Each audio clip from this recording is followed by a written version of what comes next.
दृष्टि विकलांगता।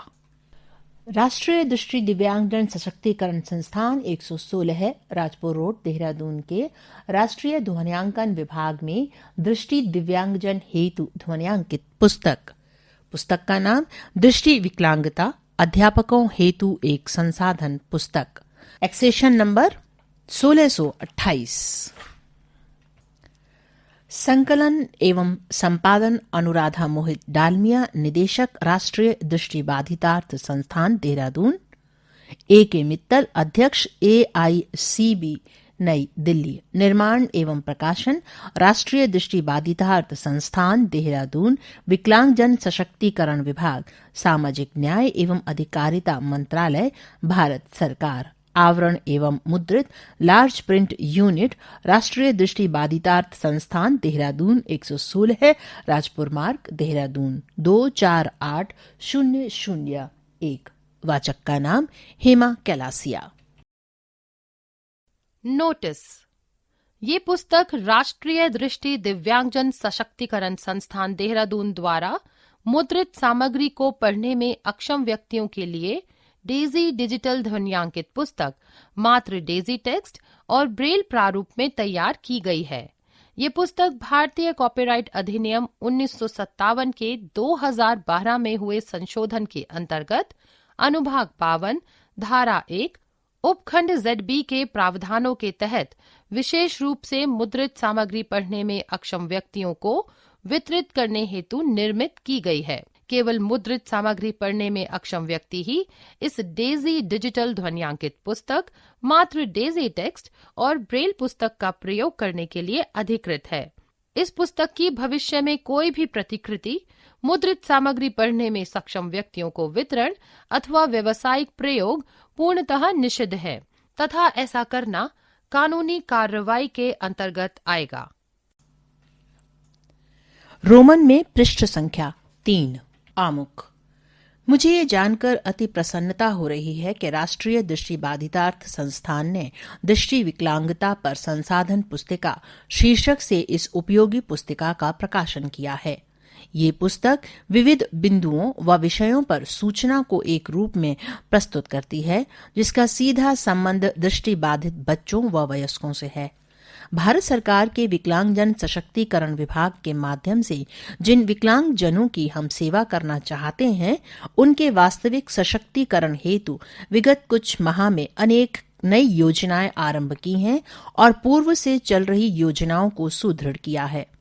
इस उद्देश्य के लिए विभाग ने देश में नई ब्रेल प्रेसों की स्थापना और वर्तमान ब्रेल प्रेसों के आधुनिकीकरण की एक युगांतरकारी योजना के माध्यम से पठन सामग्री, विशेषकर पाठ्यपुस्तकों की वांछित मात्रा को ब्रेल में उपलब्ध कराने का चुनौतीपूर्ण कार्य अपने हाथ में लिया है। इस संसाधन पुस्तक के एक अध्याय द्वारा दृष्टिबाधित व्यक्तियों के प्रति समाज की मानसिकता में एक सकारात्मक परिवर्तन लाने की आवश्यकता पर बल दिया गया है। इस उद्देश्य हेतु विभाग ने 2 पहल की है।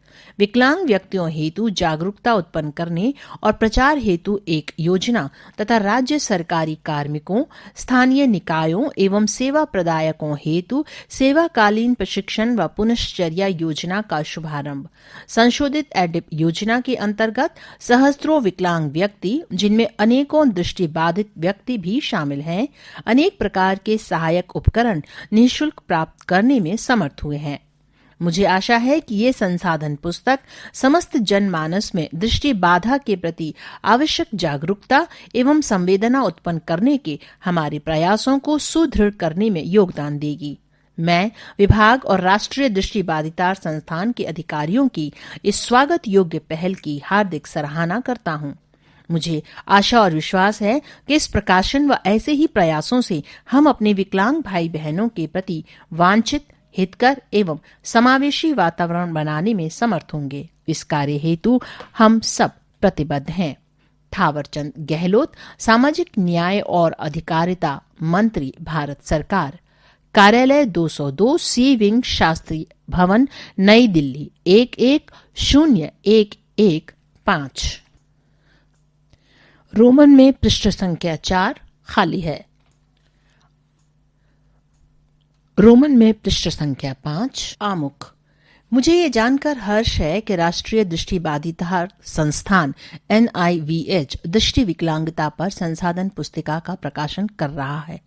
वास्तव में ये एक अति वृहत प्रकाशन है जो नेत्र संरचना और नेत्र क्रिया विज्ञान, विविध नेत्र रोगों के प्रभाव, दृष्टि विकलांगता पर आंकड़े व जनसांख्यिकीय सिंहावलोकन, शिक्षा, व्यावसायिक प्रशिक्षण, रोजगार एवं सामाजिक सुरक्षा योजनाओं हेतु अवसरों पर महत्वपूर्ण तथ्य एवं जानकारी को दर्शाता है।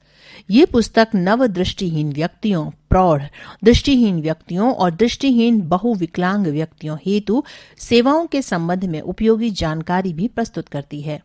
मेरा विश्वास है कि ये प्रकाशन अभिनव विचारों का सृजन करेगा जो हमें जीवन का गुणात्मक स्तर सुधारने के प्रयास में सहायक सिद्ध होगा। सूचना का प्रसारण निर्णय लेने में महत्वपूर्ण स्थान रखता है। मेरा दृढ़ विश्वास है कि इस पुस्तक में उपलब्ध विस्तृत जानकारी न केवल दृष्टि बाधित व्यक्तियों बल्कि समस्त के लिए सहायक होगी। ये पुस्तक विशिष्ट शिक्षकों, संसाधकों, पुनर्वास व्यावसायिकों और सुरक्षा प्रदाताओं के लिए एक सुलभ संदर्भ पुस्तिका का कार्य करेगी। प्रस्तुत विशद पुस्तक खंड के प्रकाशन को संभव बनाने में समस्त दल के प्रयास की मैं सराहना करता हूँ। कृष्ण पाल गुर्जर, सामाजिक न्याय और अधिकारिता राज्य मंत्री, भारत सरकार, 27 अगस्त 2015 है।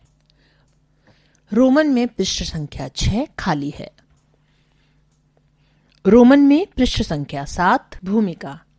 हमारे राष्ट्रीय संस्थानों को अपने विशिष्ट क्षेत्र से संबंधित सूचना और जानकारियों पर वितरण केंद्र की भूमिका निभानी पड़ती है। इस रिसोर्स पुस्तक का प्रकाशन इस दिशा में उठाया गया एक महत्वपूर्ण कदम है। पिछले 2-3 दशकों में दृष्टि बाधितों एवं अन्य विकलांग जन को सेवाएं देने की दिशा में एक क्रांतिकारी बदलाव आया है जो स्वागत योग्य है। राष्ट्रीय स्तर पर 3 विधेयकों के माध्यम से एक सकारात्मक और समय के अनुकूल प्रभाव देखने को मिला है। भारतीय पुनर्वास परिषद अधिनियम 1992, विकलांग जन अधिनियम 1995 और राष्ट्रीय न्यास अधिनियम 2000 विकलांग जनों के अधिकारों पर संयुक्त राष्ट्र सम्मेलन का भारत सरकार द्वारा अनुसमर्थन ने अधिक से अधिक विकलांग जनों तक पहुंचने के हमारे उपक्रम को सुदृढ़ और प्रेरित किया। पिछले कुछ महीनों में नई योजनाओं के क्रियान्वयन से ये प्रयास और अधिक सुगम्य और सशक्त हुए हैं।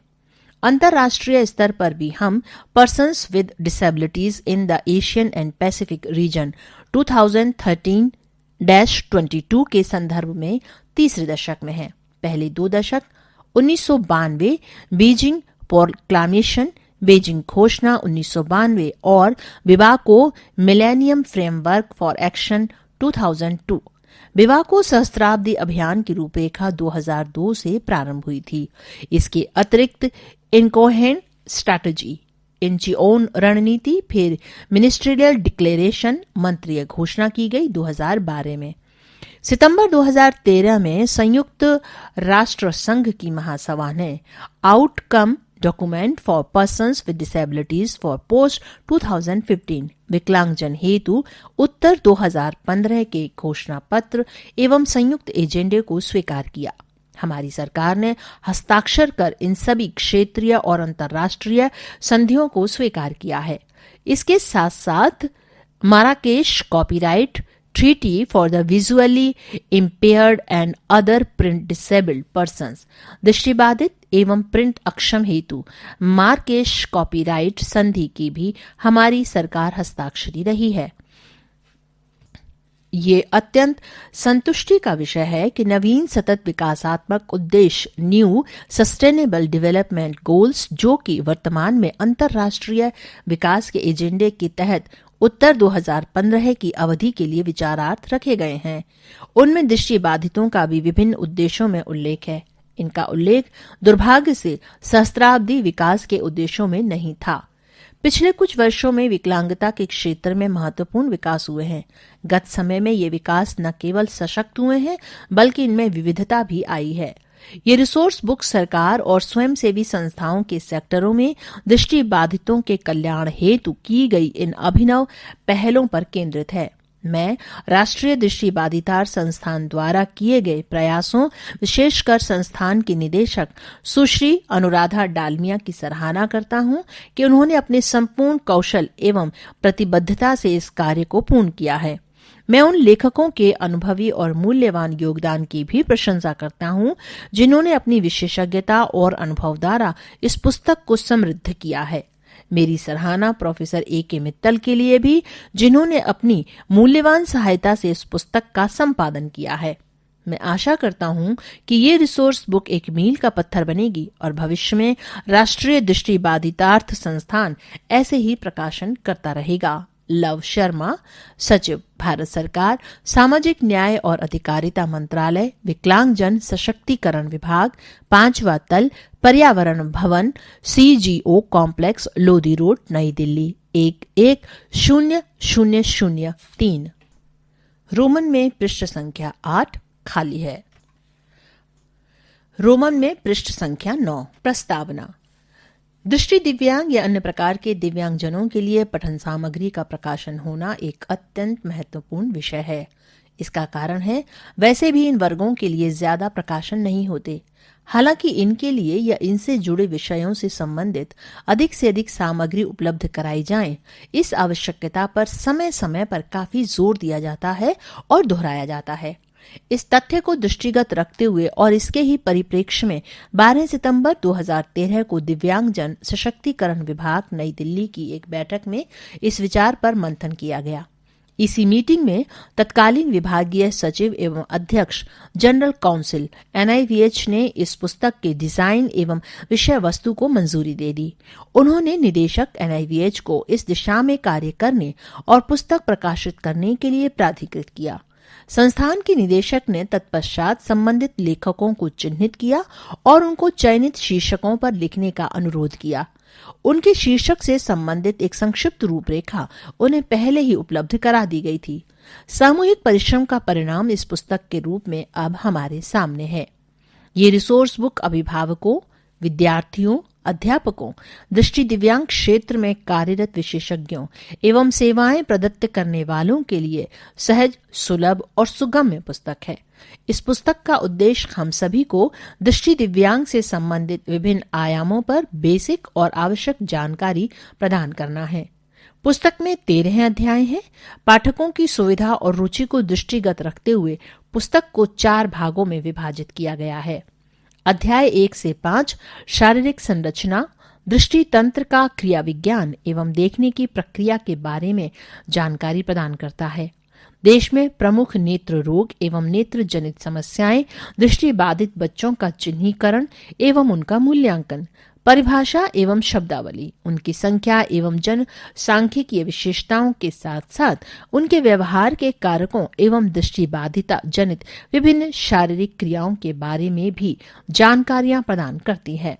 अध्याय 6 से 9 में इनके लिए शिक्षा का उद्गम, विकास, वर्तमान स्थिति, प्रवृत्ति एवं चुनौतियां, व्यावसायिक प्रशिक्षण, दृष्टि बाधितों के लिए रोजगार के अवसरों, रोजगार जो उनके लिए उपलब्ध हैं, साथ ही दृष्टि बाधितों की जनसंख्या में विशिष्ट चिन्हित वर्गों के लिए रोजगार के अवसरों का वर्णन है। अध्याय 9 से 12 तकनीकी पक्ष प्रस्तुत करता है। अतः पढ़ने, लिखने, गणित और विज्ञान में शिक्षा के साथ साथ चलिष्णुता उपकरण, क्षीण दृष्टि के सहायक उपकरण से संबंधित सामान्य और आधुनिक तकनीकों को रेखांकित किया गया है। इसके साथ ही दृष्टि दिव्यांगजन के लिए वातावरण और पर्यावरण कैसे बाधा रहित और सुगम्य हो, इसके बारे में भी जानकारियां प्रस्तुत की गई है। रोमन में पृष्ठ संख्या 10। अध्याय 13 पुस्तक का ये खंड संपन्न करता है। इसमें दृष्टि बाधितों से संबंधित विभिन्न क्षेत्रीय एवं अंतर्राष्ट्रीय समझौते, संधियां, घोषणाएं एवं सम्मेलनों को उल्लेख किया गया है। पुस्तक के विभिन्न अध्याय दृष्टि बाधिता के क्षेत्र के अत्यंत अनुभवी एवं विशिष्ट विशेषज्ञों द्वारा लिखे गए हैं। उन्होंने सटीक, अत्यंत आधुनिक शोध एवं विद्वत्ता से परिपूर्ण जानकारियां एवं अपने अनमोल योगदान से इस पुस्तक को अति महत्वपूर्ण और समृद्ध किया है। प्रत्येक अध्याय के आरंभ में पाठक को आने वाले अनुच्छेदों की पाठ्य सामग्री के बारे में बताया गया है। इन अध्यायों के अंत में संदर्भ पुस्तकों की सूची दी हुई है और अतिरिक्त संदर्भ के साथ साथ वेब के स्रोतों की भी अतिरिक्त जानकारियों के लिए सूची दी हुई है। जरूरत के अनुसार विकलांगजन अधिकार विधेयक 2014 का भी संदर्भ दिया गया है। आवश्यकतानुसार सामाजिक न्याय एवं अधिकारिता मंत्रालय की स्थायी समिति की सिफारिशों का भी उल्लेख किया गया है, जो उन्होंने अपनी 15वीं रिपोर्ट में किया था।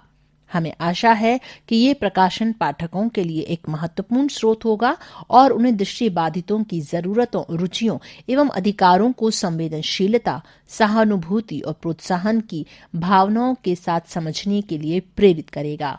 अवनीश कुमार अवस्थी, संयुक्त सचिव डीडी, भारत सरकार, विकलांग जन सशक्तिकरण विभाग, सामाजिक न्याय एवं अधिकारिता मंत्रालय, अगस्त 2015 है।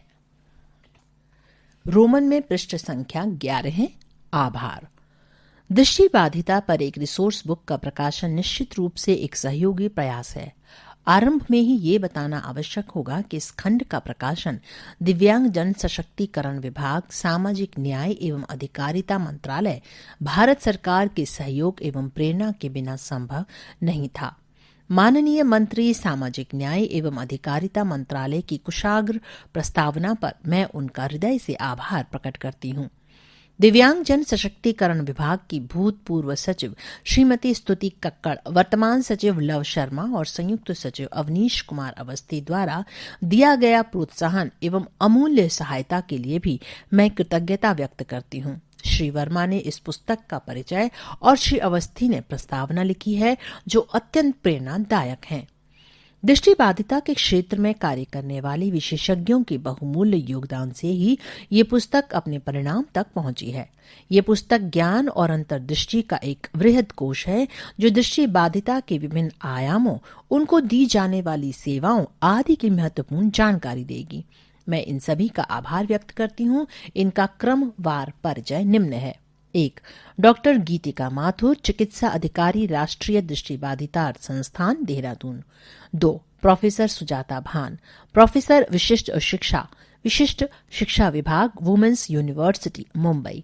3. Doctor S.R. Mittal, professor, retired, शिक्षा विभाग, दिल्ली विश्वविद्यालय, वर्तमान में अनुबंध पर प्रोफेसर, राष्ट्रीय दृष्टिबाधितार्थ संस्थान, देहरादून एवं सुश्री मोनिका सिंह, रिसर्च स्कॉलर, शिक्षा विभाग, दिल्ली विश्वविद्यालय। 4.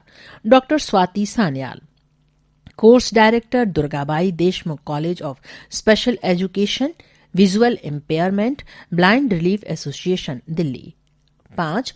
Doctor Anita Julka, professor, department of education of groups with special needs, national council for research and training, New Delhi. और Shri R.P. Singh, assistant professor, department of special education and disability studies, राष्ट्रीय दृष्टिबाधितार्थ संस्थान, Dehradun.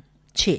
Doctor I. Arivanandam, research officer, retired, राष्ट्रीय दृष्टिबाधितार्थ संस्थान, क्षेत्रीय केंद्र, Chennai. 7. Doctor Bhushan Poonani, executive secretary, blind people's association, Ahmedabad एवं chairman, west Asia chapter, international council for education of people with visually impairment, ICEYI। 8. Shrimati Nandini Rawal, executive director, blind people's association, Ahmedabad एवं treasurer, international council for education of peoples with visually impairment, ICEVI। Roman में पृष्ठ संख्या 12 है। 9. Shri A.K. Mittal, president all India confederation of the blind, Delhi एवं treasurer, world blind union. 10. Doctor सेंस Taraporevala, director, Xavier's resource centre for the visually challenge, Saint Xavier's college, Mumbai. 11. Sushri Nirmita Narasimhan, programme manager, centre for internet and society, Bengaluru. पुनरावृत्ति और अति व्याप्तता से बचने के लिए एवं अधिक से अधिक संसक्त होने के लिए हमने इन अध्यायों को दोबारा से संगठित किया है। इनमें कुछ अतिरिक्त जानकारी भी आवश्यकता अनुसार जोड़ी गई है, ताकि उन्हें अद्यतन किया जा सके। हमें आशा है कि हमारे प्रबुद्ध लेखक गण इसे अन्यथा नहीं लेंगे और असावधानी से हुई किसी त्रुटि एवं भूल के लिए हमें क्षमा करेंगे। मैं श्रीमती मीरा मित्तल का भी धन्यवाद देना चाहूंगी, जिन्होंने नेट से संबंधित सामग्री खोजकर सराहनीय कार्य किया। इस शोध पुस्तक को अपने अंतिम चरण तक पहुंचाने के लिए NIVH के स्टाफ का भी आभार व्यक्त करना चाहूंगी। मैं पाठकों की प्रतिक्रियाओं एवं विचारों की उत्सुकता पूर्वक प्रतीक्षा कर रही हूं, ताकि हम भविष्य में संस्थान द्वारा प्रकाशित ऐसे ही साहित्य को और अधिक समृद्ध कर सकें। अनुराधा मोहित, डालमिया, निदेशक एवं संपादक, राष्ट्रीय दृष्टिबाधिता संस्थान, देहरादून, अगस्त 2015। रोमन में पृष्ठ संख्या 13 है। विषय सूची। आमुख रोमन में 3। थावरचंद गहलोत, माननीय मंत्री, सामाजिक एवं न्याय अधिकारिता मंत्रालय, भारत सरकार। आमुख रोमन में पृष्ठ संख्या 4। कृष्णपाल गुर्जर, माननीय राज्य मंत्री, सामाजिक न्याय एवं अधिकारिता मंत्रालय, भारत सरकार।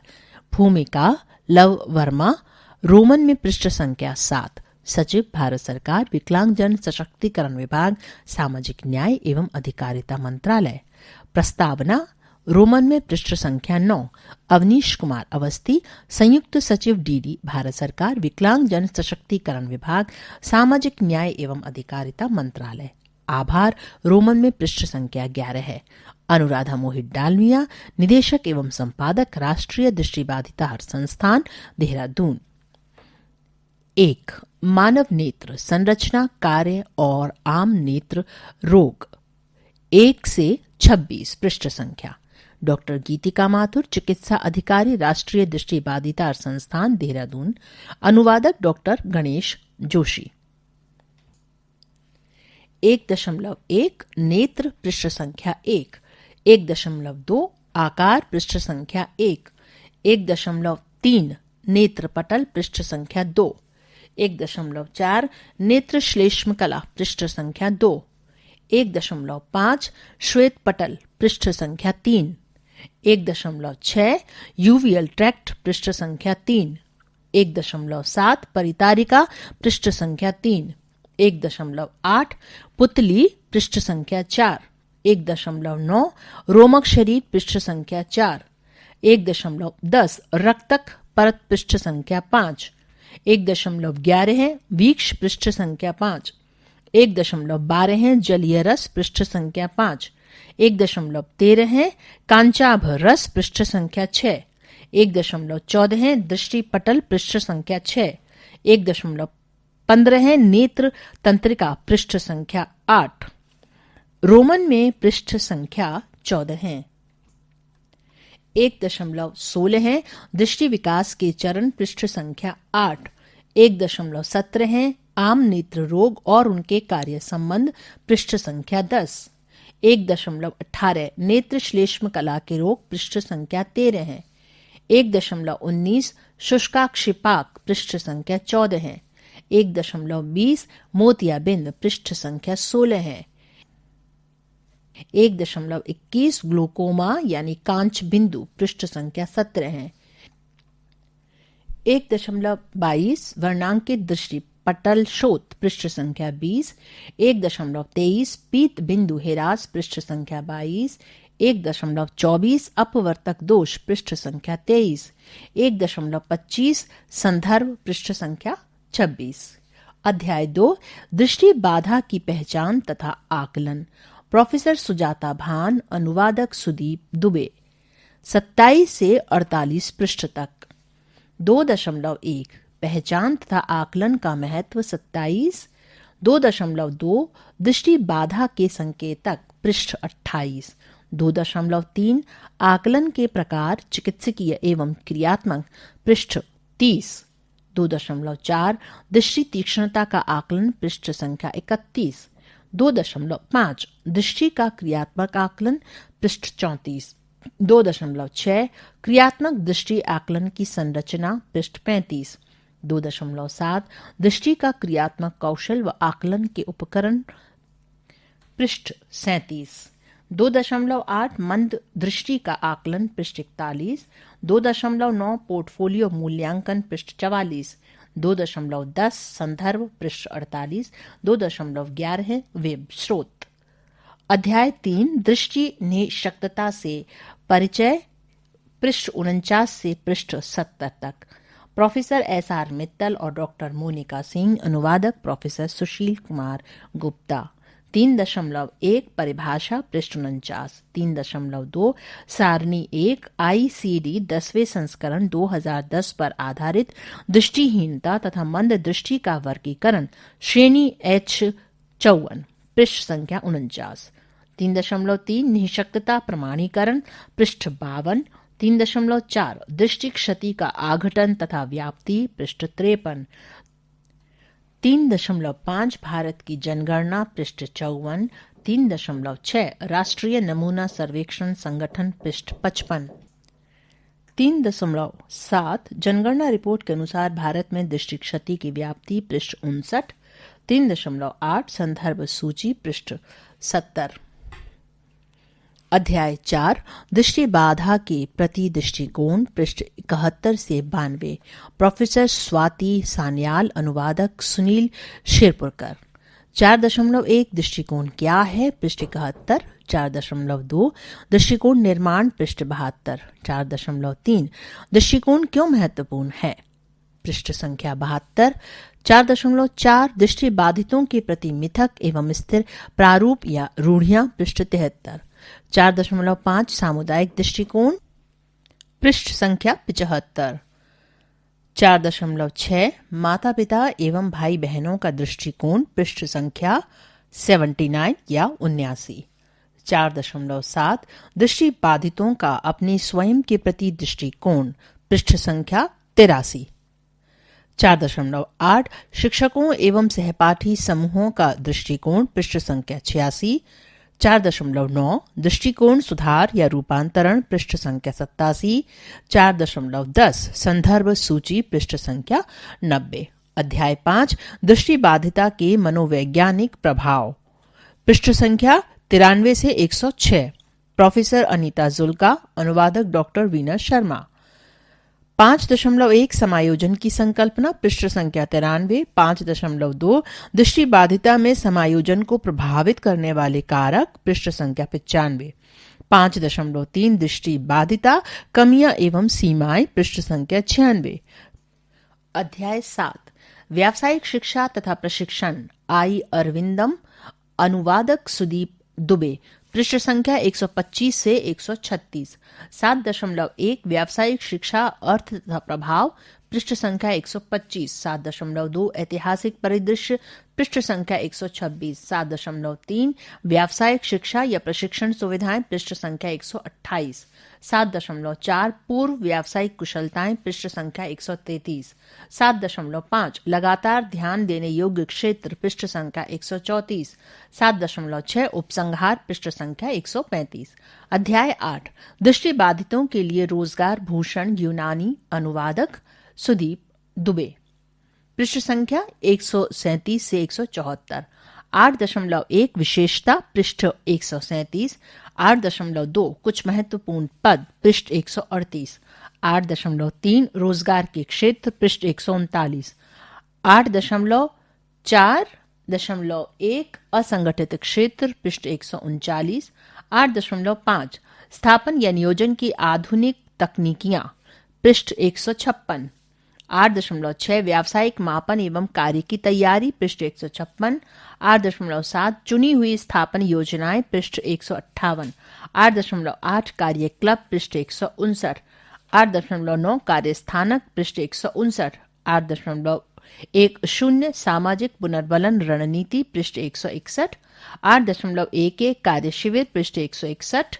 8.12 संस्थागत स्थापन नियोजन सेवाएं पृष्ठ 162। 8.13 वेब पोर्टल का प्रयोग पृष्ठ 163। 8.14 रोजगार एक अधिकार पृष्ठ 163। 8.15 निःशक्त जन कोष्ठक में समान अवसर अधिकारों का संरक्षण तथा पूर्ण भागीदारी कोष्ठक बंद अधिनियम 1995 पृष्ठ 164। 8.16 निःशक्त जनों के अधिकारों पर संयुक्त राष्ट्र का समझौता या लोक सम्मति पृष्ठ 165। 8.17 निःशक्त जन अधिकार बिल 2014 पृष्ठ 166। 8.18 संदर्भ पृष्ठ 172। अध्याय 9 वृद्ध व जो नए दृष्टि बाधित हुए हों एवं दृष्टि बाधा सहित अन्य विकलांगता वाले व्यक्तियों के लिए सेवाएं। नंदनी रावल, अनुवादक शैलेंद्र तिवारी। पृष्ठ 175 से 190। 9.1 उपरोक्त वर्गों का प्रतिनिधित्व करने वाले चरित्रों का परिचय, पृष्ठ 175।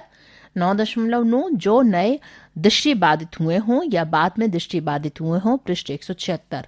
9.3 दृष्टिबाधिता या संक्रामक या बाहरी, पृष्ठ 176। 9.4 सामंजस्य के बारे में, पृष्ठ 177।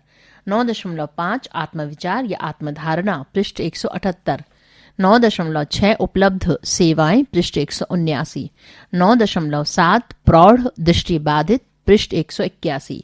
9.8 बधिरांधता, पृष्ठ 182। 9.9 अतिरिक्त विकलांगता से युक्त दृष्टिबाधित, पृष्ठ 184। 9.10 उपसंहार, पृष्ठ 189। 9.11 संदर्भ, पृष्ठ 190। 9.12 वेब स्रोत, पृष्ठ 190। अध्याय 10 दृष्टिबाधितों के लिए ब्रेल व अन्य पठन सामग्री, ए के मित्तल, अनुवादक ए के मित्तल, पृष्ठ 191 से 214 है। 10.1 पूर्वकालिक पठन विधियां, पृष्ठ 191। 10.2 लुई ब्रेल, पृष्ठ 192। 10.3 ब्रेल लिपि क्या है, पृष्ठ 194। 10.4 ब्रेल की सामयिकता, पृष्ठ 196। 10.5 ब्रेल लेखन उपकरण, पृष्ठ 197। 10.6 ब्रेल उत्पादन, पृष्ठ 199। 10.7 ब्रेल पुस्तकालय, पृष्ठ 200। 10.8 ब्रेल शिक्षण, पृष्ठ 201। 10.9 श्रव्य दृश्य संसाधन, पृष्ठ 206। 10.10 पठन के अन्य प्रकार, पृष्ठ 206। 10.11 अंक रूपण की भूमिका, पृष्ठ 207।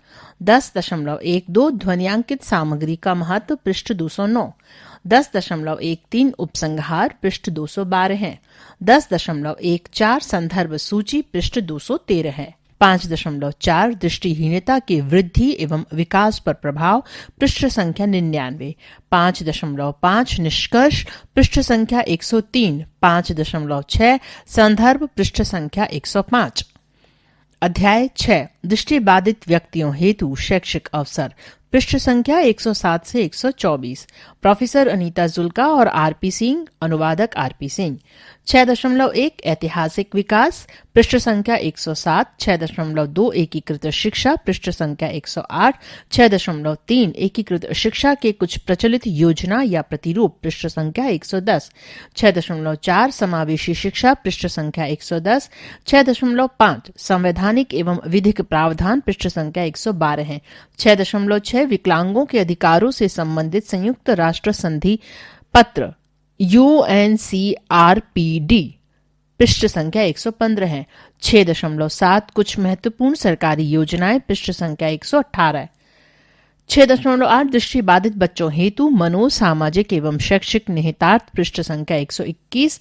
6.9 संदर्भ, पृष्ठ संख्या 124। 7 व्यावसायिक शिक्षा तथा प्रशिक्षण, आय अरविंदम, अनुवादक सुदीप दुबे, पृष्ठ संख्या 125 से 136। 7.1 व्यावसायिक शिक्षा अर्थ तथा प्रभाव, पृष्ठ 125। 7.2 ऐतिहासिक परिदृश्य, पृष्ठ 126। 7.3 व्यावसायिक शिक्षा या प्रशिक्षण सुविधाएं, पृष्ठ 128। 7.4 पूर्व व्यावसायिक कुशलताएं, पृष्ठ 133। 7.5 लगातार ध्यान देने योग्य क्षेत्र, पृष्ठ 134। 7.6 उपसंहार, पृष्ठ 135। अध्याय 8 दृष्टिबाधितों के लिए रोजगार, भूषण पुनानी, अनुवादक सुदीप दुबे, पृष्ठ 137 से 174। 8.1 विशेषता, पृष्ठ 137। 8.2 कुछ महत्वपूर्ण पद, पृष्ठ 138। 8.3 रोजगार के क्षेत्र, पृष्ठ 139। 8.4 असंगठित क्षेत्र, पृष्ठ 139। 8.5 स्थापन या नियोजन की आधुनिक तकनीकियां, पृष्ठ 156। 8.6 व्यावसायिक मापन एवं कार्य की तैयारी, पृष्ठ 156। 8.7 चुनी हुई स्थापन योजनाएं, पृष्ठ 158। 8.8 कार्य क्लब, पृष्ठ 159। 8.9 कार्यस्थानक, पृष्ठ 159। 8.10 सामाजिक पुनर्बलन रणनीति पृष्ठ 161, 8.11 कार्य शिविर पृष्ठ 161, 8.12 संस्थागत स्थापन या नियोजन सेवाएं पृष्ठ 162, 8.13 वेब पोर्टल का प्रयोग पृष्ठ 163, 8.14 रोजगार एक अधिकार पृष्ठ 163, 8.15 निःशक्त जन कोष्टक में समान अवसर अधिकारों का संरक्षण तथा पूर्ण भागीदारी अधिनियम 1995 पृष्ठ 164, 8.16 निःशक्त जनों के अधिकारों पर संयुक्त राष्ट्र का समझौता या लोक सम्मति पृष्ठ 165, 8.17 निःशक्त जन अधिकार बिल 2014 पृष्ठ 166, 8.18 संदर्भ पृष्ठ 172। अध्याय 9 वृद्ध व जो नए दृष्टि बाधित हुए हों एवं दृष्टि बाधा सहित अन्य विकलांगता वाले व्यक्तियों के लिए सेवाएं, नंदनी रावल अनुवादक शैलेंद्र तिवारी पृष्ठ 175 से 190। 9.1 उपरोक्त वर्गों का प्रतिनिधित्व करने वाले चरित्रों का परिचय पृष्ठ 175। 9.2 जो नए दृष्टि बाधित हुए हों या बाद में दृष्टि बाधित हुए हों पृष्ठ 176। 9.3 दृष्टि बाधित या संक्रामक या बाहरी पृष्ठ 176। 9.4 सामंजस्य के बारे में पृष्ठ 177। 9.5 आत्मविचार या आत्मधारणा पृष्ठ 178। 9.6 उपलब्ध सेवाएं पृष्ठ 189। 9.7 प्रौढ़ दृष्टि बाधित पृष्ठ 181। 9.8 बधिरांधता पृष्ठ 182। 9.9 अतिरिक्त विकलांगता से युक्त दृष्टि बाधित पृष्ठ 184। 9.10 उपसंहार पृष्ठ 189। 9.11 संदर्भ पृष्ठ 190। 9.12 वेब स्रोत पृष्ठ 190। अध्याय 10 दृष्टि बाधितों के लिए ब्रेल व अन्य पठन सामग्री ए के मित्तल अनुवादक ए के मित्तल पृष्ठ 191 से 214 है। 10.1 पूर्वकालिक पठन विधियां पृष्ठ 191। 10.2 लुई ब्रेल पृष्ठ 192। 10.3 ब्रेल लिपि क्या है पृष्ठ 194। 10.4 ब्रेल का सामयिकता पृष्ठ 196। 10.5 ब्रेल लेखन उपकरण पृष्ठ 197। 10.6 ब्रेल उत्पादन पृष्ठ 199। 10.7 ब्रेल पुस्तकालय पृष्ठ 200। 10.8 ब्रेल शिक्षण पृष्ठ 201। 10.9 श्रव्य दृश्य संसाधन पृष्ठ 206। 10.10 पठन के अन्य प्रकार पृष्ठ 206। 10.11 अंकरूपण की भूमिका पृष्ठ 207। 10.12 ध्वन्यांकित सामग्री का महत्व पृष्ठ 209। 10.13 उपसंहार पृष्ठ 212 है। 10.14 संदर्भ सूची पृष्ठ 213 है। 11 दृष्टि बाधित विकलांगता हेतु विशेष आधुनिक उपकरण सैम तारापुरवाला अनुवादक प्रोफेसर एस.आर. मित्तल पृष्ठ 215 से 228। 11.1 ब्रेल का उत्पादन एवं पहुंच पृष्ठ 215 है। 11.2 स्क्रीन रीडर पृष्ठ 218। 11.3 ऑप्टिकल अक्षर पहचानने वाला यंत्र पृष्ठ 218। 11.4 मंद दृष्टि सहायक उपकरण पृष्ठ 220। 11.5 चलिष्णुता उपकरण पृष्ठ 221। 11.6 गणित और विज्ञान पृष्ठ 222। 11.7 श्रव्य प्लेयर एवं रिकॉर्डर पृष्ठ 225। 11.8 दैनिक जीवन के लिए उपयुक्त उपकरण पृष्ठ 226। 11.9 कुछ उपागम्य प्राविधियों के विक्रेताओं या उत्पादकों का विवरण पृष्ठ 227। अध्याय 12 अवरोध मुक्त वातावरण निर्मिता नरसिम्हन अनुवादक डॉक्टर गणेश जोशी पृष्ठ 229 से 248। 12.1 अवरोध मुक्त वातावरण क्या है पृष्ठ 229। 12.2 सुगमता क्या है और वो क्यों महत्वपूर्ण है पृष्ठ 230। 12.3 सार्वभौम अभिकरण क्या है पृष्ठ 231। 12.4 उचित व्यवस्था 232। 12.5 भौतिक सुगमता 233। 12.6 संकेतक 238। 12.7 शौचालय पृष्ठ 239। 12.8 परिवहन पृष्ठ 240। 12.9 दृष्टि वैषम्य पृष्ठ 240। 12.10 स्पर्शी मानचित्र पृष्ठ 240, 12.11 श्रवण द्वारा पथ ढूंढना पृष्ठ 241, 12.12 गृह नियोजन और व्यवस्था पृष्ठ 242, 12.13 सूचना संचार प्रौद्योगिकी तक पहुंच कोष्टक में आईसीटी सुगमता कोष्टक बंद पृष्ठ 242, 12.14 क्या भारत में सुगमता को अनिवार्य करने हेतु कुछ नीतियां हमारे लिए उपलब्ध हैं पृष्ठ 246, 12.15 सुगमता परीक्षण पृष्ठ 246, 12.16 वेब स्रोत पृष्ठ 248। अध्याय 13 है निःशक्त जन से संबंधित अंतरराष्ट्रीय प्रकाशन प्रतिवेदन या रिपोर्ट एवं घोषणाएं, भूषण पुनानी, अनुवादक शैलेंद्र तिवारी, पृष्ठ 249 से 278। 13.1 ILO अंतरराष्ट्रीय श्रम संघ का ऐतिहासिक सम्मेलन एवं समझौता पृष्ठ 250। 13.2 जोमटाइन घोषणा पृष्ठ 252। 13.3 संयुक्त राष्ट्र एशिया और प्रशांत सामाजिक और आर्थिक परिषद की घोषणा पृष्ठ 252। 13.4 बीजिंग घोषणा पृष्ठ 253। 13.5 निःशक्त जन के समान अवसर पर संयुक्त राष्ट्र के मानक पृष्ठ 254। 13.6 विशिष्ट शिक्षा के सिद्धांतों, नीतियों एवं परंपराओं से संबंधित सलमान का घोषणा पृष्ठ 255। 13.7 बिवाको मिलेनियम रूपरेखा कोष्टक में बिवाको सहस्त्राब्दी संरचना कोष्टक बंद पृष्ठ 256। 13.8 निःशक्त जन के अधिकारों पर संयुक्त राष्ट्र सम्मेलन या समझौता पृष्ठ 258। 13.9 WHO CBR के संबंध में दिशा निर्देश पृष्ठ 263। 13.10 निःशक्तता स्थिति पर एक रिपोर्ट पृष्ठ 267। 13.11 इंचेओन INCHEON रणनीति पृष्ठ 269। 13.12 संयुक्त राष्ट्र परिणाम आलेख पृष्ठ 275। 13.13 मार्केश कॉपीराइट संधि पृष्ठ 277। 13.14 उपसंहार पृष्ठ 277।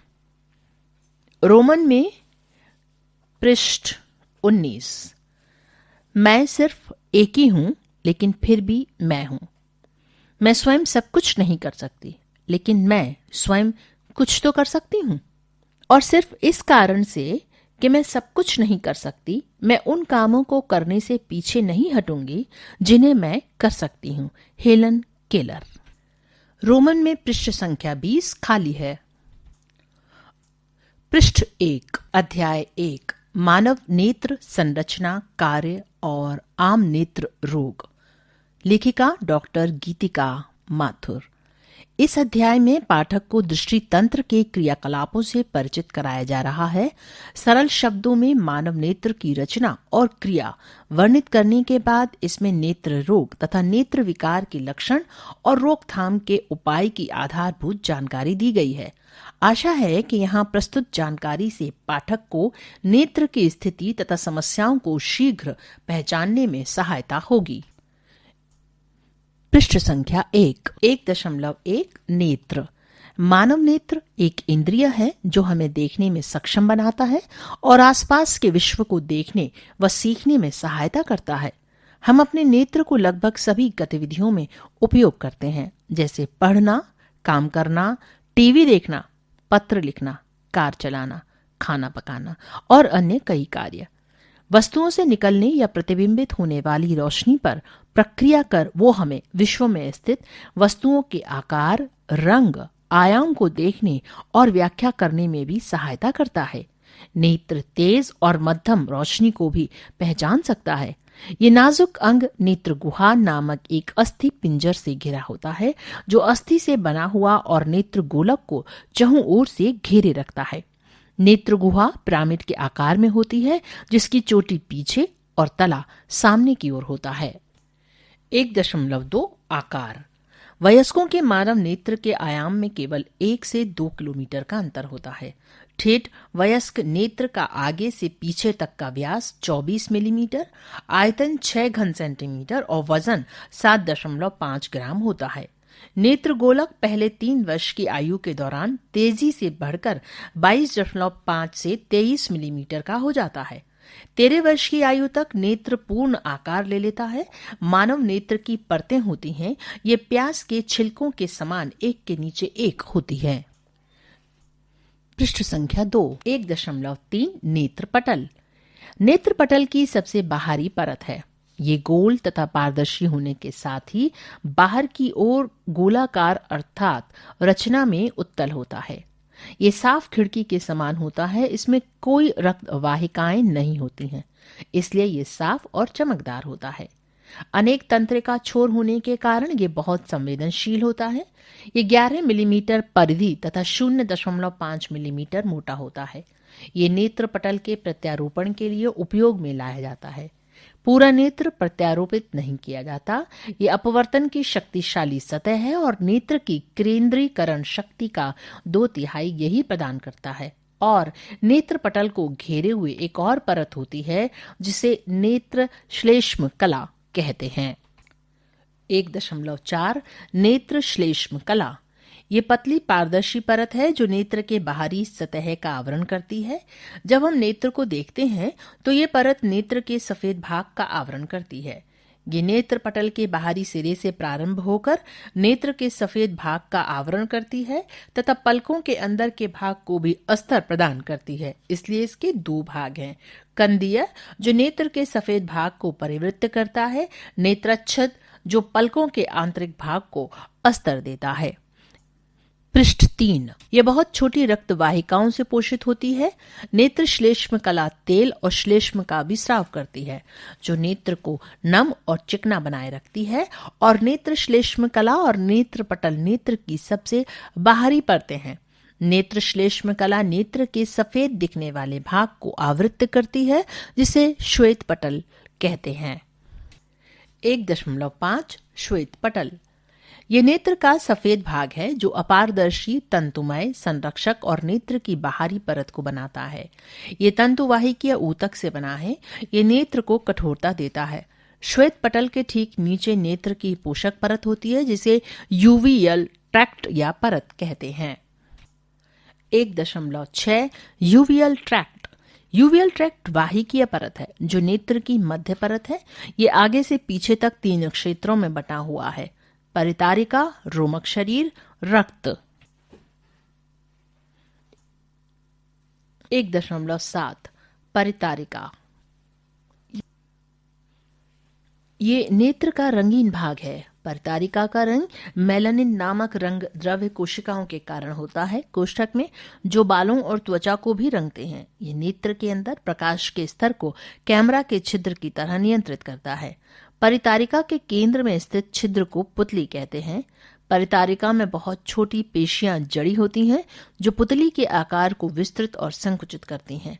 पुतली विस्तारक नामक विस्तार करने वाली पेशियां परितारिका की लंबाई में पहिए के आरे की तरह किरण सदृश व्यवस्था में स्थित होती हैं। पुतली संकुचक नामक संकुचन करने वाली पेशियां पुतली के किनारे परिधीय व्यवस्था में स्थित होती हैं। पृष्ठ 4 1.8 पुतली। ये केंद्रीय रिक्त स्थान है जो सभी ओर से परितारिका से घिरा है। नेत्र में प्रकाश डालने पर ये आकार में बढ़ता और कम होता है। आकुंचक पेशियां जो परितारिका के किनारे गोलाकार में स्थित हैं कि संकुचन से पुतली का आकार छोटा होता है और ये उजले प्रकाश में होता है। विस्तारक पेशियां जो पहिए के आरे की तरह व्यवस्थित होती हैं कि संकुचन से पुतली का आकार बड़ा होता है, ये कम प्रकाश में होता है। परितारिका एक पर्दे की तरह लटकी होती है जिसका एक छोर खुला और दूसरा छोर रोमक शरीर से जुड़ा होता है। 1.9 रोमक शरीर। रोमक शरीर बहुत छोटी पेशियों से बना होता है। रोमक शरीर के एक छोर पर परितारिका जुड़ी होती है और उसके पीछे बहुत छोटे तंतु होते हैं जिन्हें कटिबंध या लटकाने वाला बंध कहते हैं। नेत्र में उपस्थित वीक्ष कटिबंध या लटकाने वाले बंध से लटकाया हुआ होता है। ये लटकाने वाले बंध छोटे और लंबे होकर वीक्ष की मोटाई को बदलने में सहायता करते हैं। ये मणि भी वीक्ष के आकार में बदलाव करने में सहायता करता है, जिसके कारण दूर और पास की वस्तुओं की प्रतिमा को दृष्टि पटल पर केंद्रित किया जाता है। नेत्र के अगले भाग में भरे हुए जलीय रस नामक एक साफ द्रव का उत्पादन भी रोमक शरीर ही करता है। पृष्ठ 5। रोमक शरीर पीछे की ओर रक्तक परत के रूप में बना रहता है। 1.10 रक्तक परत। रक्तक परत दृष्टि पटल और श्वेत पटल के बीच स्थित होती है। ये रक्त वाहिनियों से बनी होती है जो नेत्र के पिछले भाग को पोषित करती है। ये आगे की ओर रोमक शरीर से जुड़ी होती है।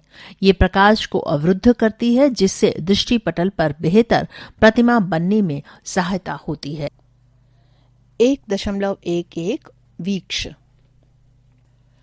लटकाने वाले बंध से जुड़ी हुई उभयोत्तल रचना को वीक्ष कहते हैं, जो परितारिका के ठीक पीछे स्थित होता है। ये मणि भी है, पारदर्शी और लचीला होता है, इसलिए पास और दूर की वस्तुओं को देखते हुए इसमें मोटा और पतला होने की क्षमता होती है। वीक्ष थैले समान एक संपुट में रखा होता है और लटकाने वाले बंध से लटका हुआ होता है। वीक्ष की गोलाई को रोमक पेशियों से नियंत्रित किया जाता है। ये पारदर्शी प्रोटीन से बना होता है, जिन्हें अल्फा, बीटा और गामा प्रोटीन या मणि भी कहते हैं। ये पास और दूर स्थित वस्तुओं के अनुसार अपने आकार को बदलने की क्षमता के कारण प्रतिमा को दृष्टि पटल पर केंद्रित करता है। आयु के साथ वीक्ष उत्तरोत्तर कठोर होता जाता है, जिससे उसको मोटा और पतला होने की क्षमता कम हो जाती है। संपुटित वीक्ष आगे जलीय रस के संपर्क में होता है और पीछे अवलेह समान कांचाभ रस के साथ। 1.12 जलीय रस। ये नेत्र पटल और वीक्ष के बीच के अंतराल में स्थित जल सदृश होता है और जलीय रस कहलाता है। ये रोमक शरीर द्वारा लगातार स्रावित होता रहता है और इसका परिमाण 0.31 मिलीमीटर होता है। यह द्रव नेत्र पटल और वीक्ष को पोषित करता है और नेत्र को आकार देता है। जिस कोण पर परितारिका और रोमक शरीर मिलते हैं, वहां श्वेत पटल के पास छलनी समान संरचना होती है, जिसे श्लेम की नलिका कहा जाता है, जो जलीय रस को लगातार बाहर निकास कराती है।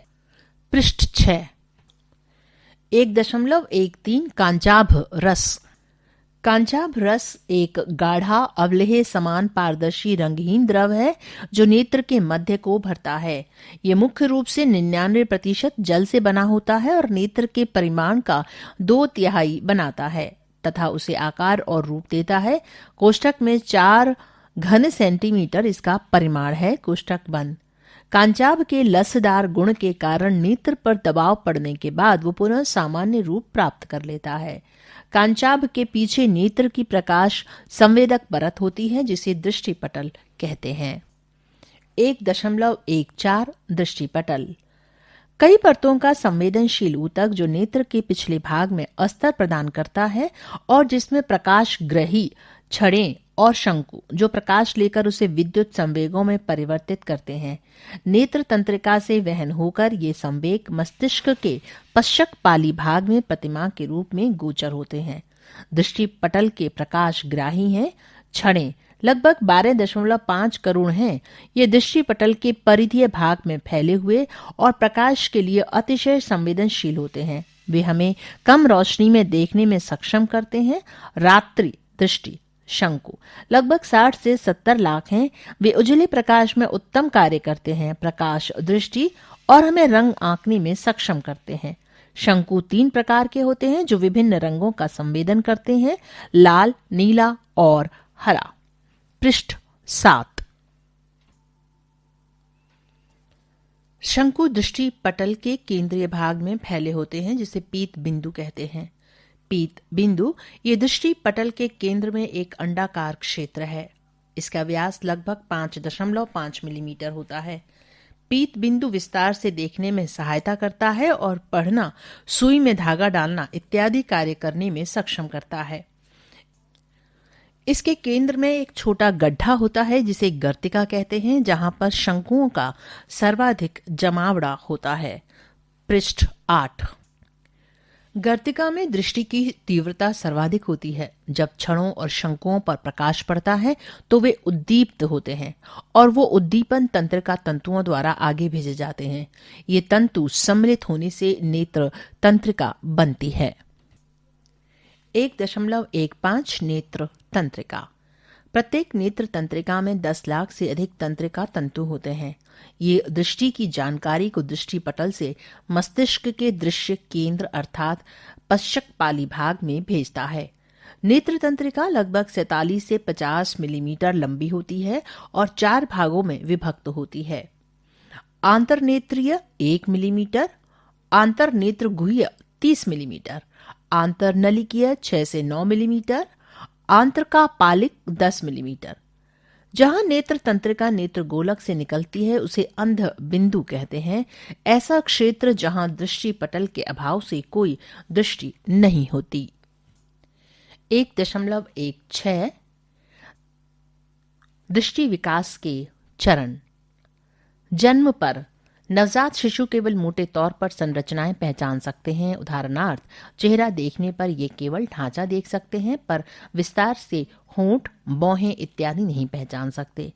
जन्म पर शिशु केवल 1.5 इंच तक दृष्टि केंद्रित कर सकते हैं और उनकी अधिकतम दृष्टि धुंधली होती है।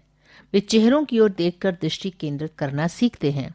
उदाहरणार्थ, शिशु माता के चेहरे का ढांचा देख सकता है, पर बालों का रंग, बाहों का आकार इत्यादि का वर्णन नहीं। 2 सप्ताह पर शिशु रंगों को मोटे तौर पर जान लेता है। 5 से 6 सप्ताह पर वे प्रकाश का अनुसरण करने लगते हैं और कमरे में प्रकाश की ओर प्रयत्न पूर्वक देखते हैं। 2 माह पर वे वस्तुओं को केंद्रित करना प्रारंभ करते हैं। वे वस्तुओं का अनुसरण भी प्रारंभ करते हैं, पर वस्तुओं पर टकटकी छूट जाती है और वस्तुओं का अनुसरण करने की गति सुचारू नहीं होती है। वे एक प्रतिवर्त भी विकसित कर लेते हैं जिसे निमिष प्रतिवर्त कहते हैं। जब एक वस्तु उनके नेत्र के पास लाई जाती है तो वे पलकें बंद कर लेते हैं। 3 माह पर वे सुचारू नेत्र गति से वस्तु का अनुसरण कर सकते हैं और अपनी दृष्टि गढ़ाकर उनके सामने रखी हुई वस्तु को देख सकते हैं। वे चेहरे, आवाज और वस्तुओं को पहचानते हैं। परिचित व्यक्तियों को जब वे देखते हैं तो मुस्कुराते हैं। सामाजिक मुस्कान, जैसे लौकिक रूप से जाना जाता है, अब प्रकट होता है। पृष्ठ 9। 4 माह पर छोटी चमकीली वस्तुओं में रुचि दिखाते हैं। नेत्र गति और सुचारू हो जाती है, यानी कम झटकेदार। वे दृष्टि क्षेत्र में रखी हुई वस्तुओं तक पहुंचने का प्रयत्न करते हैं, पर असफल होते हैं। 5 माह पर हाथ और नेत्र का समन्वय बेहतर होता है और वे वस्तुओं को सफलता से पकड़ने लगते हैं। वे अपने हाथ में पकड़ी हुई वस्तुओं का अवलोकन करते हैं। वे वस्तु का नेत्र से परीक्षण करते हैं और उसे मात्र खेल की वस्तु के रूप में उपयोग नहीं करते। 6 माह पर अपना ध्यान एक वस्तु से दूसरी वस्तु पर स्थानांतरित करते हैं। उनकी पहुंच में गिरे हुए खिलौने उठाना प्रारंभ करते हैं। 9 से 10 माह पर अभिव्यक्ति की नकल प्रारंभ करते हैं और कमरे के चहुं ओर गर्दन को ज्यादा घुमाए बिना देखने लगते हैं। 10 माह पर टकटकी के केंद्र से लगभग 80 डिग्री तक परिधीय दृष्टि का विकास होता है। वस्तु का कुछ समय तक अवलोकन करना अर्थात टकटकी लगाना प्रारंभ करते हैं। 1 वर्ष पर दृष्टि की तीक्ष्णता अर्थात दृष्टि में सूक्ष्मता आ जाती है। दृष्टि की तीक्ष्णता बेहतर होती जाती है और बच्चा दूर और पास की वस्तुओं को देखने लगता है। 1 वर्ष के अंत में दृष्टि की सूक्ष्मता और विस्तार में सुधार आ जाता है, क्योंकि गर्तिका अब पूर्णतया परिपक्व हो जाती है। बच्चों को मोटे अक्षरों वाले, अधिक विषमता और चमकीले रंग वाले पुस्तक देना प्रारंभ करना चाहिए। 1.5 वर्ष पर समान वस्तुओं को मिलाने में सक्षम होता है। पुस्तकों में चित्रों की ओर इशारा करता है। मोटे तौर पर रंगों कोष्ठक में लाल, हरा या नीला कोष्ठक बंद में विभेद कर सकता है, लेकिन हल्के रंगों में अंतर नहीं पहचान सकता। रंगीन और सफेद पार्श्वभूमि में आकृतियां देख सकता है, अगर आकृतियां बड़ी और अच्छी विषमता वाली हों। सामान्यतः बड़े बड़े चमकीले रंग वाले खिलौने जब उनके दृष्टि क्षेत्र में लाए जाते हैं तो वे उन्हें अच्छी तरह पहचान लेते हैं। देखने की प्रक्रिया। नेत्र हमें वस्तु के आकार, रूप और गहराई की पहचान करने में सहायता करता है। इस प्रक्रिया में नेत्र की कई संरचनाएं शामिल होती हैं जो मानव द्वारा अचूक प्रतिमा प्राप्त करने में सहायता करती हैं। जब किसी स्रोत से प्रकाश किरणें कोष्ठक में प्राकृतिक या कृत्रिम प्रकाश कोष्ठक बंद किसी वस्तु पर पड़ती हैं तो वो कुछ प्रकाश को सोख लेता है और शेष को परावर्तित कर देता है, जो मानव नेत्र के बाहरी मध्यवर्ती भाग नेत्र पटल से प्रवेश करती है। नेत्र पटल इन किरणों को मोड़ देता या अपरिवर्तित कर देता है, जो तत्पश्चात पुतली नामक गोल छिद्र से गुजरती हैं। नेत्र का रंगीन भाग परितारिका, जो पुतली को घेरती है, फैलती और संकुचित होती है कोष्ठक में, जिससे पुतली बड़ी या छोटी होती है, कोष्ठक बंद, जिससे गुजरने वाला प्रकाश नियंत्रित होता है। तत्पश्चात प्रकाश किरणें वीक्ष से गुजरती हैं, जो असल में रूप बदलता है तथा किरणों को और मोड़कर नेत्र के पिछले भाग में दृष्टि पटल पर केंद्रित करता है। पृष्ठ 10। दृष्टि पटल नेत्र के पिछले भाग में ऊतक की पतली परत है, जिसमें लाखों सूक्ष्म प्रकाश संवेदी तंत्रिका कोशिकाएं हैं, जिन्हें छड़ें और शंकु कहा जाता है। दृष्टि पटल के पीत बिंदु नामक केंद्रीय क्षेत्र में शंकुओं का जमावड़ा होता है। उजले प्रकाश की स्थिति में शंकु साफ पैनी केंद्रीय दृष्टि प्रदान करते हैं और रंग और बारीक विवरण खोज लेते हैं। छड़ें पीत बिंदु के बाहर होती हैं और दृष्टि पटल के बाहरी भाग तक उनका विस्तार होता है। वे परिधीय या किनारे की दृष्टि प्रदान करते हैं। नेत्र को वस्तु के हिलने का पता लगाने का कार्य भी छड़ें करती हैं और हमें कम प्रकाश में और रात में देखने में सहायता करते हैं। प्रकाश पड़ने पर नेत्र की प्रकाश संवेदी कोशिकाएं सक्रिय हो जाती हैं और विद्युत संकेत पैदा करती हैं। ये विद्युत संकेत नेत्र तंत्रिका द्वारा भेजे जाते हैं और मस्तिष्क इन विद्युत संकेतों का इस तरह अर्थ लगाता है ताकि हमें प्रतिमा सीधी और हूबहू आकार की दिखाई देती है। 1.17 आम नेत्र रोग और उनके कार्य संबंध। नेत्र के विभिन्न संरचनात्मक हिस्सों से सह संबंध आम रोगों का वर्णन निम्नलिखित है। नेत्र पटल। नेत्र पटल के संक्रमण को आमतौर से नेत्र पटलीय शोथ कहते हैं। ये कीटाणु, विषाणु, फफूंद या परजीवियों के कारण अथवा संपर्क वीक्ष को अधिक समय पहनने से नेत्र पटल पर होने वाली खरोंच जैसी छोटी चोट से भी हो सकता है। पराबैंगनी किरणों के अत्यधिक पड़ने पर प्रकाश नेत्र पटलीय शोथ या हेमांधता हो जाती है। ये सूर्य प्रकाश, धूप से झुलसाने वाले दिए या झलाई चाप से हो सकता है। बर्फ से परावर्तित प्रकाश पड़ने को आमतौर पर हेमांधता कहते हैं। कोष्ठक में ताजी बर्फ सामान्यतया 80% पराबैंगनी किरणों को परावर्तित कर देती है। कोष्ठक बंद। ये बहुत दर्दनाक होता है और पड़ने के बाद कई घंटों बाद भी हो सकता है। ये 1 से 2 दिन तक जारी रह सकता है। पराबैंगनी परत वाली धूप के चश्मे पराबैंगनी किरणों से होने वाली नाश से बचा सकते हैं। आम लक्षण है नेत्र में लालिमा, नेत्र में दर्द, नेत्र से अत्यधिक आंसू या स्राव निकलना, दर्द और जलन के कारण नेत्र खोलने में कठिनाई, धुंधली दृष्टि, अस्पष्ट दृष्टि, प्रकाश के प्रति अति संवेदनशीलता, कोष्ठक में प्रकाश भीति, कोष्ठक बंद। पृष्ठ 11 है। नेत्र में कुछ होने बाबत महसूस होना। नेत्र पटल में खरोंच या घाव होने पर नेत्र पटल अपारदर्शी हो जाता है। नेत्र पटलीय शोथ, नेत्र पटल का प्रज्वलन।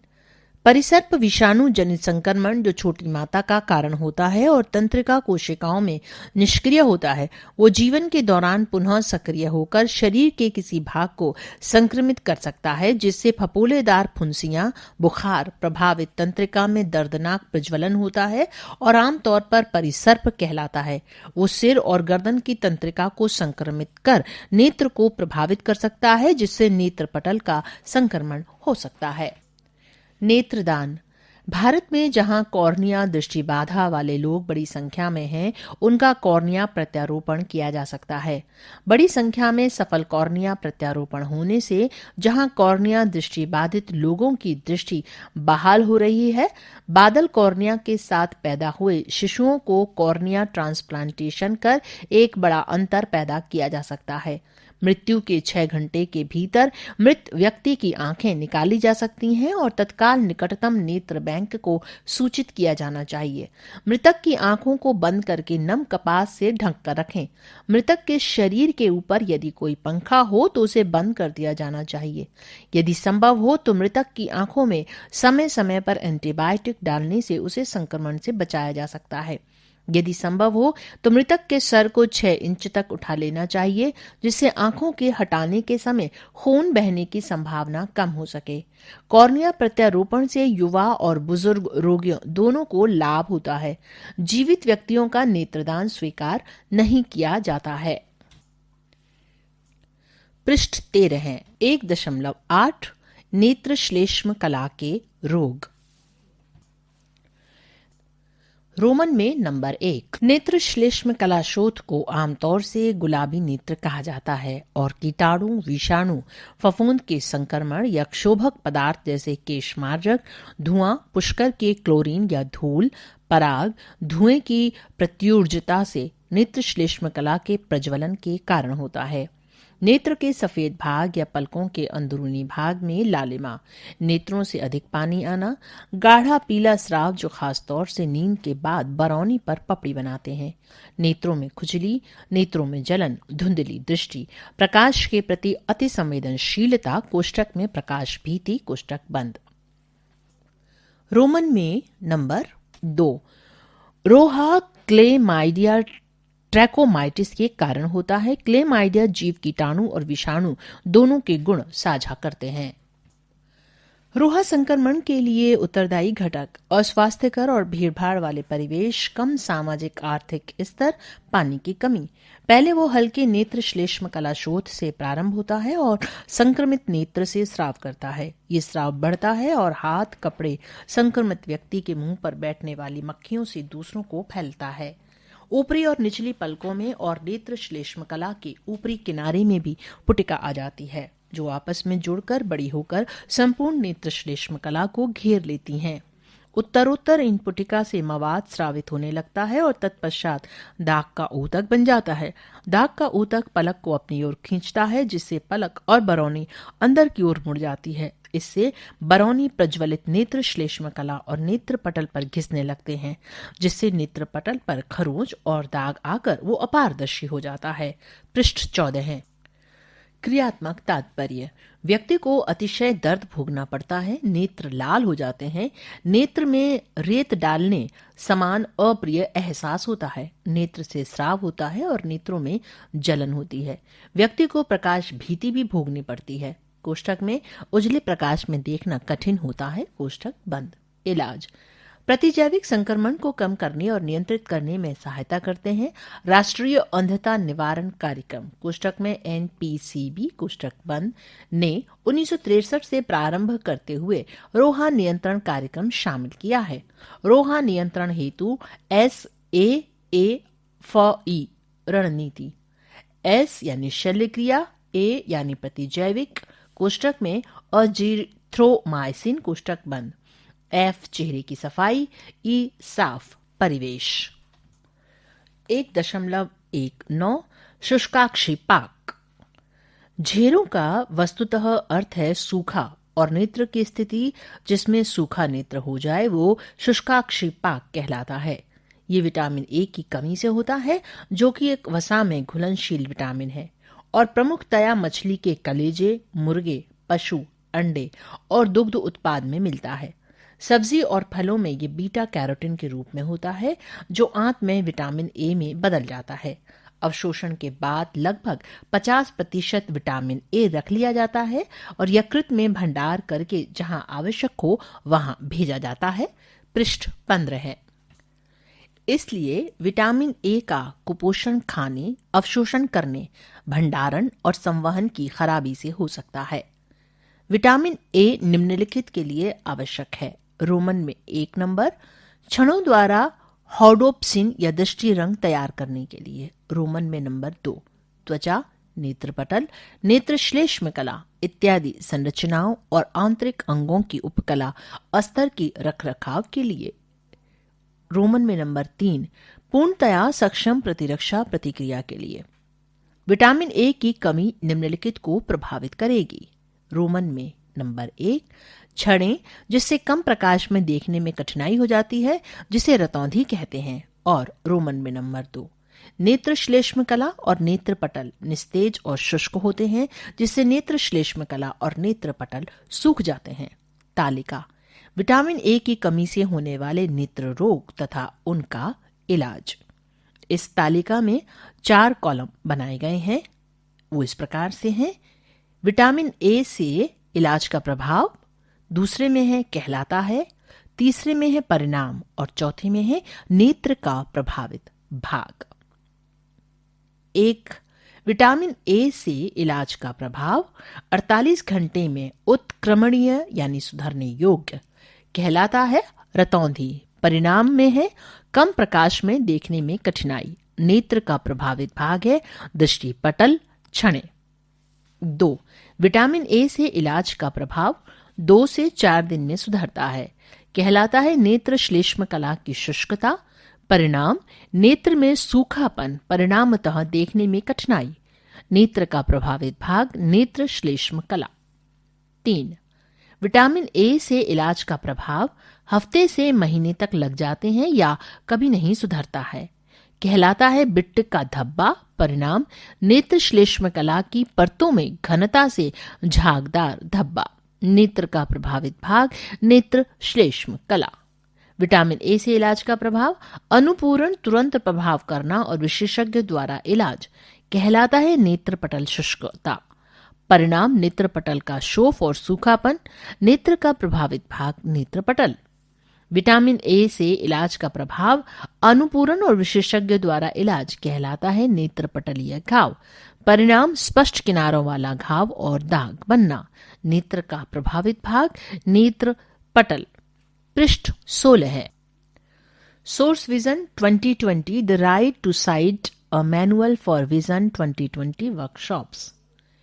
नेत्र श्लेष्म कला में झागदार बिट्ट का धब्बा और नेत्र पटल की निस्तेजता और शिथिलता, बिट्ट के धब्बे सक्रिय विटामिन ए की कमी से सहसंबद्ध होते हैं और विटामिन ए के इलाज से बेअसर हो सकते हैं। ये चोट कनपट्टी की ओर चौथाई भाग में सीमित रहती है, अक्सर पुराने शुष्काक्षिपाक के परिणाम स्वरूप होती है। 1.20 मोतियाबिंद। मोतियाबिंद वो नेत्र रोग है जिसमें नेत्र का पारदर्शी वीक्ष धुंधला हो जाता है। प्रकाश किरणों को दृष्टि पटल पर केंद्रित करने में वीक्ष की महत्वपूर्ण भूमिका है। मोतियाबिंद बाबत तथ्य।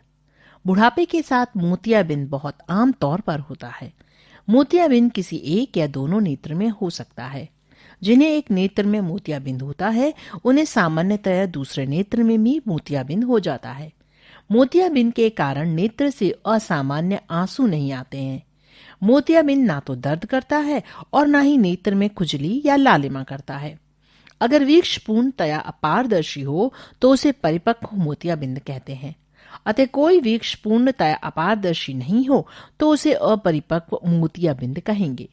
अधिकतम परिपक्व मोतियाबिंद सफेद होते हैं, इसलिए उसे सफेद मोती कहते हैं। ये क्यों होता है? वीक्ष प्रमुखतया पानी और प्रोटीन से बना होता है।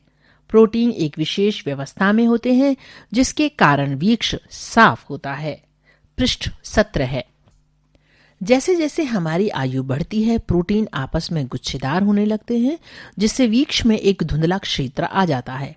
उत्तरोत्तर ये धुंधला क्षेत्र और गहन होकर उसमें से देखने में कठिनाई बढ़ा देता है, जिसे मोतियाबिंद कहते हैं। कारण आयु, जन्मजात मोतियाबिंद। जब गर्भावस्था के दौरान महिला को हर्पीस सिंप्लेक्स, जर्मन खसरा, टोक्जोप्लाज्मा, सिफिलिस या साइटोमेगलोवायरस यानी टॉर्च बर्ग का संक्रमण हो जाए, चोट या कुंद चोट, अत्यधिक विकिरण पड़ना, क्षकिरण, अवरक्त किरणें, कांच फूंकने वाले या परामैंगनी किरणें, मधुमेह और मोतियाबिंद के बनने में सहसंबंध है। जन्मजात मोतियाबिंद अर्थात जब शिशु धुंधले वीक्ष के साथ जन्मा हो, ये 1 या 2 नेत्र में तथा स्थायी या प्रगामी हो सकता है। मोतियाबिंद के कार्यात्मक प्रभाव हैं साफ दृष्टि में कमी जो चश्मे से पूरा न सुधर सके, छायांतर संवेदन की कमी, कोष्ठक में फीके परिप्रेक्ष्य में फीके रंग की वस्तुएं पहचानना कठिन हो जाना, कष्टदायक चकाचौंध, प्रकाश स्रोत के इर्द गिर्द गोल वलय, रात्रि दृष्टि कम हो जाती है, प्रभावित नेत्र में दोहरी दृष्टि हो सकती है। 1.21 ग्लोकोमा कोष्ठक में कांच बिंदु। ये एक रोग है जिसमें नेत्र तंत्रिका के नाश से दृष्टि की हानि हो जाती है। पहले दृष्टि क्षेत्र और फिर दृष्टि की तीक्ष्णता प्रभावित होती है। वो प्रायः नेत्र के आंतरिक दबाव के बढ़ने से सहसंबद्ध है, परंतु हमेशा नहीं। रोमक शरीर जलीय रस का लगातार उत्पादन करता है जो पिछले कक्ष अर्थात वीक्ष और परितारिका के मध्य के अंतराल को भरता है। वो फिर पुतली से होकर बहते हुए अगले कक्ष अर्थात परितारिका और नेत्र पटल के मध्य के अंतराल में आ जाता है और जालीदार अतिशय छोटी श्लेष्म की नालियों के द्वारा नेत्र से उसका विकास हो जाता है। पृष्ठ 18। अधिकतम व्यक्तियों में कोष्ठक में श्लेष्म की नाली में खुलने वाली जाली के कोष्ठक बंद निकास के कोण चौड़े खुले होते हैं, परंतु कुछ व्यक्तियों में ये सक्रिय हो सकते हैं। उदाहरणार्थ सामान्य कोण 45 डिग्री होता है जबकि सकरा कोण 25 डिग्री या कम होता है। ग्लोकोमा के प्रकार। रोमन में 1 खुले कोण का ग्लोकोमा या चौड़े कोण का ग्लोकोमा। ये सबसे आम प्रकार का ग्लोकोमा है। इसमें नेत्र की संरचनाएं सामान्य दिखती हैं, पर जालीदार नालियों से नेत्र द्रव का ठीक से निकास नहीं हो पाता है। कोष्ठक में जलीय रस के कोष्ठक बंद निकास का तंत्र आयु कोष्ठक में बढ़ने कोष्ठक बंद के साथ या किसी संक्रमण के साथ अवरुद्ध होने लगता है। इससे नेत्र के अंदर जलीय रस बढ़ने लगता है और नेत्र का आंतरिक दबाव बढ़ा देता है। रोमन में नंबर 2 बंद कोण का ग्लोकोमा या संकीर्ण कोण का ग्लोकोमा। ग्लोकोमा का ये एक प्रकार आम नहीं है, पर नेत्र के अंदर के दबाव को अचानक से बढ़ा सकता है। परितारिका और नेत्र पटल के बीच अतिशय सक्रिय कोण कोष्ठक में जहां नेत्र से निकास नाली होती है, कोष्ठक बंद के कारण निकास कमजोर हो सकता है। पृष्ठ 19। जब पुतली फैलती है, कोष्ठक में चौड़ी या बड़ी होती है, तब परितारिका का परिधीय किनारा नेत्र पटल के पास जुड़ाव पर इकट्ठा होकर कोण को बंद करके निकास नली बंद कर सकता है। कौन जोखिम में हैं? जिनके परिवार में ग्लोकोमा हुआ हो, जिनकी दृष्टि कमजोर हो, जिन्हें मधुमेह हो, जो प्रेडनिसोन जैसी सांद्राभ दवाएं लेते हों। ग्लोकोमा से नेत्र चकती जिसमें तंत्रिका तंतु होते हैं का नाश होता है, जिस पर तुरंत ध्यान देने की आवश्यकता है। प्रायः परिधीय या किनारे की दृष्टि की कमी ग्लूकोमा का प्रथम संकेत होता है, जो रोग के बढ़ने तक पता ही नहीं चलता। इसलिए चिकित्सक को तुरंत दिखाएं। अगर किनारे की दृष्टि में कमी, प्रकाश स्रोत के इर्द गिर्द वलय दिखना, नेत्र का आंतरिक दबाव बढ़ने के कारण नेत्र पटल में सूजन आ जाती है, जिससे मरीज को प्रकाश स्रोतों के इर्द गिर्द वलय दिखते हैं। सिरदर्द के साथ मछली और उल्टी, नेत्र में लाली, नेत्र धूसरता विशेषतः शिशुओं में, मछली और उल्टी, नेत्र में दर्द, दृष्टि की संकीर्णता, कोष्ठक में सुरंगी दृष्टि, कोष्ठक बंद। ग्लोकोमा के निदान और इलाज में चुनौतियां। ग्लोकोमा से ग्रस्त व्यक्ति रोग के बारे में अनजान रहते हैं और इलाज के लिए तब आते हैं जब उनके एक या दोनों नेत्रों में बहुत सी दृष्टि जा चुकी होती है। ग्लोकोमा के इलाज से ना तो सामान्य दृष्टि वापस आती है और ना ही दृष्टि बेहतर होती है, पर इससे दृष्टि के आगामी नाश को रोका जा सकता है। लोग दवा लेना इसलिए छोड़ देते हैं क्योंकि उन्हें दृष्टि में कोई सुधार नहीं नजर आता। इसलिए लोगों को सतत परामर्श की आवश्यकता होती है। दवाई से इलाज आजीवन होता है और अपेक्षाकृत महंगा होता है। दोनों नेत्रों में दृष्टि की कमी धीमी पर प्रगामी होती है, पर बहुधा एक नेत्र दूसरे से अधिक प्रभावित होता है। चूंकि प्रभावित नेत्र में होने वाले द्रुत गति दृष्टि दोष को दूसरे नेत्र की बेहतर दृष्टि छुपा लेती है, इसलिए मरीज बहुत देर से सूचित करता है और तब तक बहुत सी हानि हो चुकी होती है। पृष्ठ 20। संवीक्षा और शीघ्र पहचान बहुत महत्वपूर्ण है। पढ़ने में समस्या वाले 40 वर्ष से अधिक आयु के व्यक्तियों की ग्लोकोमा के लिए समीक्षा करनी चाहिए। नेत्र चकती की गहराई जांचें और नेत्र के आंतरिक दबाव का मापन करें। ग्लोकोमा का पारिवारिक इतिहास, दूरदृष्टिता, उथला आगे का कक्ष। बच्चों में ग्लोकोमा, 1 से 10% बच्चों में बच्चों की अंधता का कारण ग्लोकोमा होता है। रोकथाम, गर्भधारण की आयु से पहले स्त्रियों में जर्मन खसरा का टीकाकरण, शीघ्र पहचान एवं शल्य क्रिया, मामलों का नियमित अनुवर्ती कार्य, रोग को बढ़ने से रोकने हेतु दवाई लेना। हेडिंग 1.22 वर्णांकित दृष्टि पटल शोथ। वर्णांकित दृष्टि पटल शोथ एक आनुवंशिक रोग है जो कुछ जीन के उत्परिवर्तन के कारण होता है, जो दृष्टि पटलीय कोशिकाओं को गलत संकेत भेजकर कोशिकाओं को हानि पहुंचाते हैं। वो आनुवंशिकता के विभिन्न प्रतिरूप दिखाता है। अप्रभावित अभिभावकों के बच्चे प्रभावित हो सकते हैं। अप्रभावित अभिभावकों को प्रभावित और अप्रभावित दोनों प्रकार के बच्चे हो सकते हैं। केवल पुरुष प्रभावित होते हैं, जबकि स्त्रियां निरोगी रहते हुए वाहक हो सकती हैं। सभी बच्चे एक जैसे प्रभावित नहीं होते, कुछ में अल्प और कुछ में गंभीर लक्षण हो सकते हैं। अगर ये एक बच्चे में हो जाए तो अन्य सभी परिवारजन जोखिम में हो सकते हैं।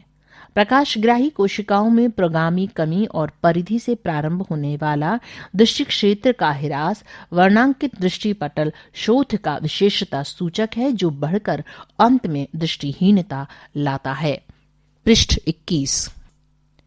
व्यक्तियों में निम्नलिखित में से एक या अधिक लक्षण मिल सकते हैं। रात्रि दृष्टि दोष, सुरंगी दृष्टि कोष्ठक में परिधीय दृष्टि न होना कोष्ठक बंद, चकाचौंध से तकलीफ, अंधकार से प्रकाश तथा विपरीततया अनुकूलन का धीमापन, दृष्टि का धुंधलापन, रंग विभेद की कमजोरी, अतिशय थकान, वस्तुओं के किनारों से टकराना, दरवाजे की राह तथा किनारों को देखने में समस्या, कम रोशनी में देखने में समस्या, बाहर से कम प्रकाश वाले कमरे जैसे सिनेमा थिएटर में आगमन पर अनुकूलन की समस्या। ये प्रगामी रोग है और लाइलाज है, पर कुछ विकल्प सहायता कर सकते हैं। प्रकाश से बचना, बढ़ने की गति कम करने हेतु अल्प दृष्टि सहायक उपकरणों का उपयोग, विटामिन ए कोष्ठक में 15,000 अंतर्राष्ट्रीय इकाई प्रतिदिन कोष्ठक बंद, ओमेगा 3 फैटी एसिड, जीन उपचार। पृष्ठ 22। दृष्टि पटल प्रत्यारोपण में शोध। कृत्रिम दृष्टि पटलीय समारोपण मानव निर्मित उपकरण है जो विकसित दृष्टि पटलीय ऊतक के बदले लगाया जाता है ताकि वो मृत दृष्टि पटलीय ऊतक का कार्य कर गैंग्लियॉन कोशिकाओं को उत्तेजित करे, या दृष्टि चित्र को कैमरा से कैद कर विद्युत चुंबकीय तरंगों से दृष्टि पटलीय सतह पर विकोडक चिप को भेजा जा सकता है। विद्युत दगरों से बहते हुए विद्युत प्रवाह दृष्टि पटल के दृष्टि चित्र से संबद्ध विशेष भाग में कोशिकाओं को उत्तेजित करता है। 1.23 हेडिंग पीत बिंदु ह्रास। ये रोग पीत बिंदु को प्रभावित कर केंद्रीय दृष्टि की हानि पैदा करता है और विस्तृत दृष्टि तथा रंग दृष्टि में कमी करता है। ये रोग गर्तिका में प्रारंभ होकर बाहर की ओर फैलता है। पीत बिंदु मलिन हरा दाग ऊतक का पिंड बन जाता है जिसमें पीले सफेद रंग की पपड़ी दिखती है। ये पपड़ी डुसेन यानी वसायुक्त प्रोटीन का गाद होती है। आयु संबंधी पीत बिंदु ह्रास की हेतुकी का कारण अज्ञात है। वंशगति से अनुवंशिकी इसका संभावित कारण है, पर पर्यावरणीय तत्व भी योगदान दे सकते हैं।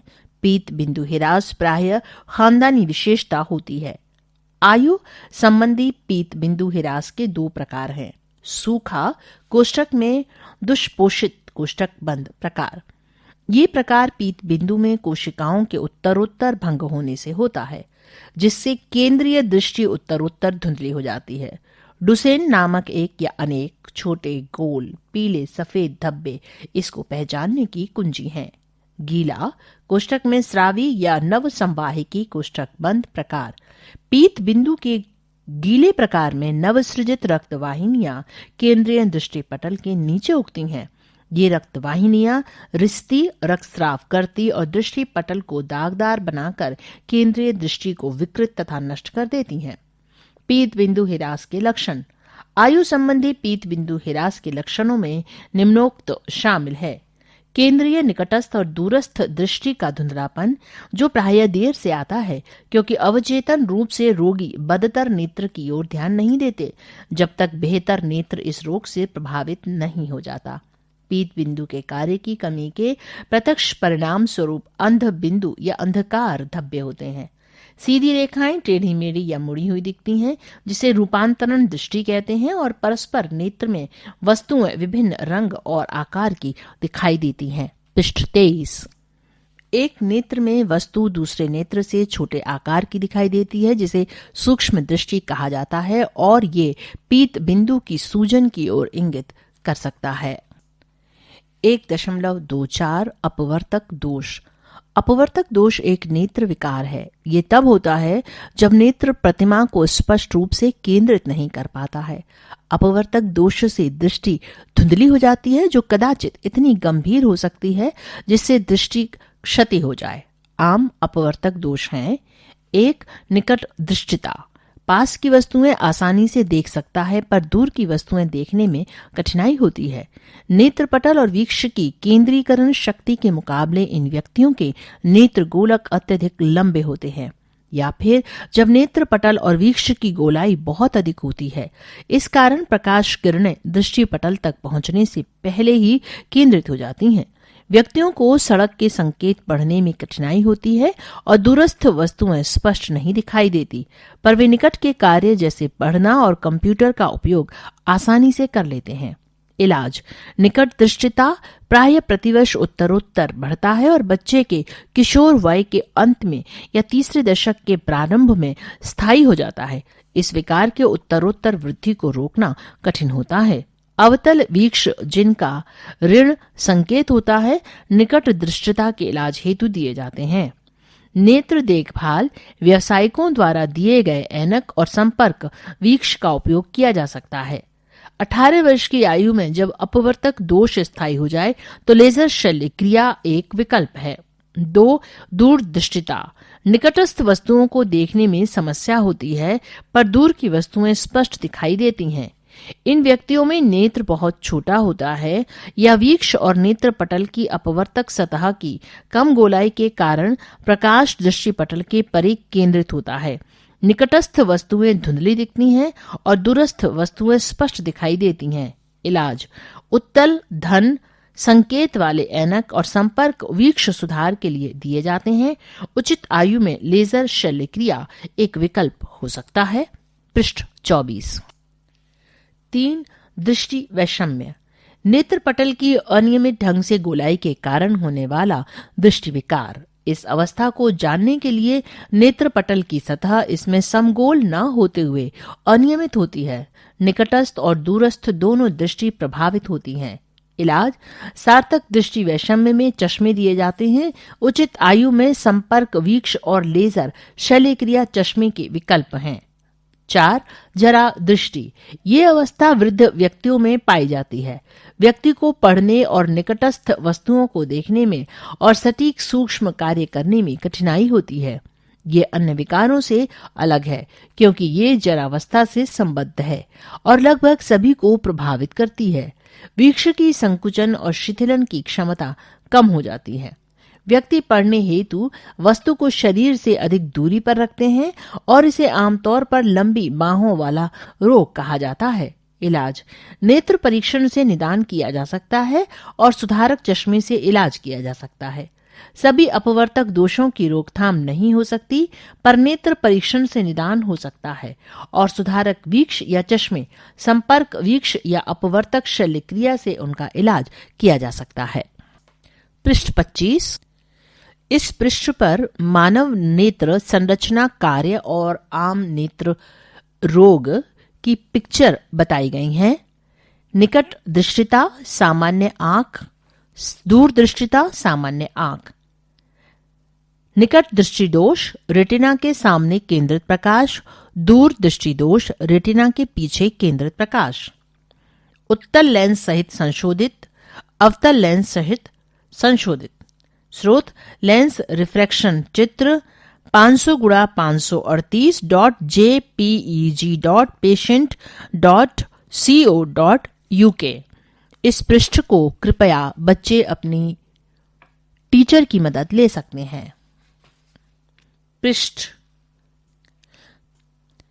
पृष्ठ 26 1.25 संदर्भ पुस्तक चैपमैन जीबिल 2001 coping with vision loss Hunter House INC publishers Alameda CA डॉ W Nigel 2006 visual development second edition Yale University School of Medicine USA Springer Hyvarinen, Lee and Jacob Namita, March 2011. What and how does this child see? Visitest Limited, Helsinki, Finland, Hamin, Kirajopaino, OY. Jose T. Randall, 1983, Understanding Low Vision, American Foundation for the Blind, New York, USA. Zulka Anita, January 1999. Low Vision Children, A Guide for Primary Teachers. National Council of Education, Research and Training. Khurana, A.K. and Khurana, Hindu Anatomy and Physiology of Eye, 2nd edition. Narayan Jayanti and Rigigo, Marine, 2005. Creating Plain Environment for Children with Sensory Impairment and Additional Disabilities, Hilton Parkinson Program, Perkins School for the Blind, USA. Iskiman Mithel, Iskiman Maxine, and Whitaker Stephen, 2007. Low Vision Rehabilitation Slack Incorporation 6900 Grove Road, Thorfair, New Jersey, USA. Website www.medicinet.com/script/main/art.asp ? Article key 6738. www.medicinet.com/script.main/art.asp ? Article key 7812. www.stlukeses.com/popups/lens.htm. www.allaboutvision.com. www.cdc.gov/parasites/acanthamedia/gen info/acanthamedia, KERATITIS.html.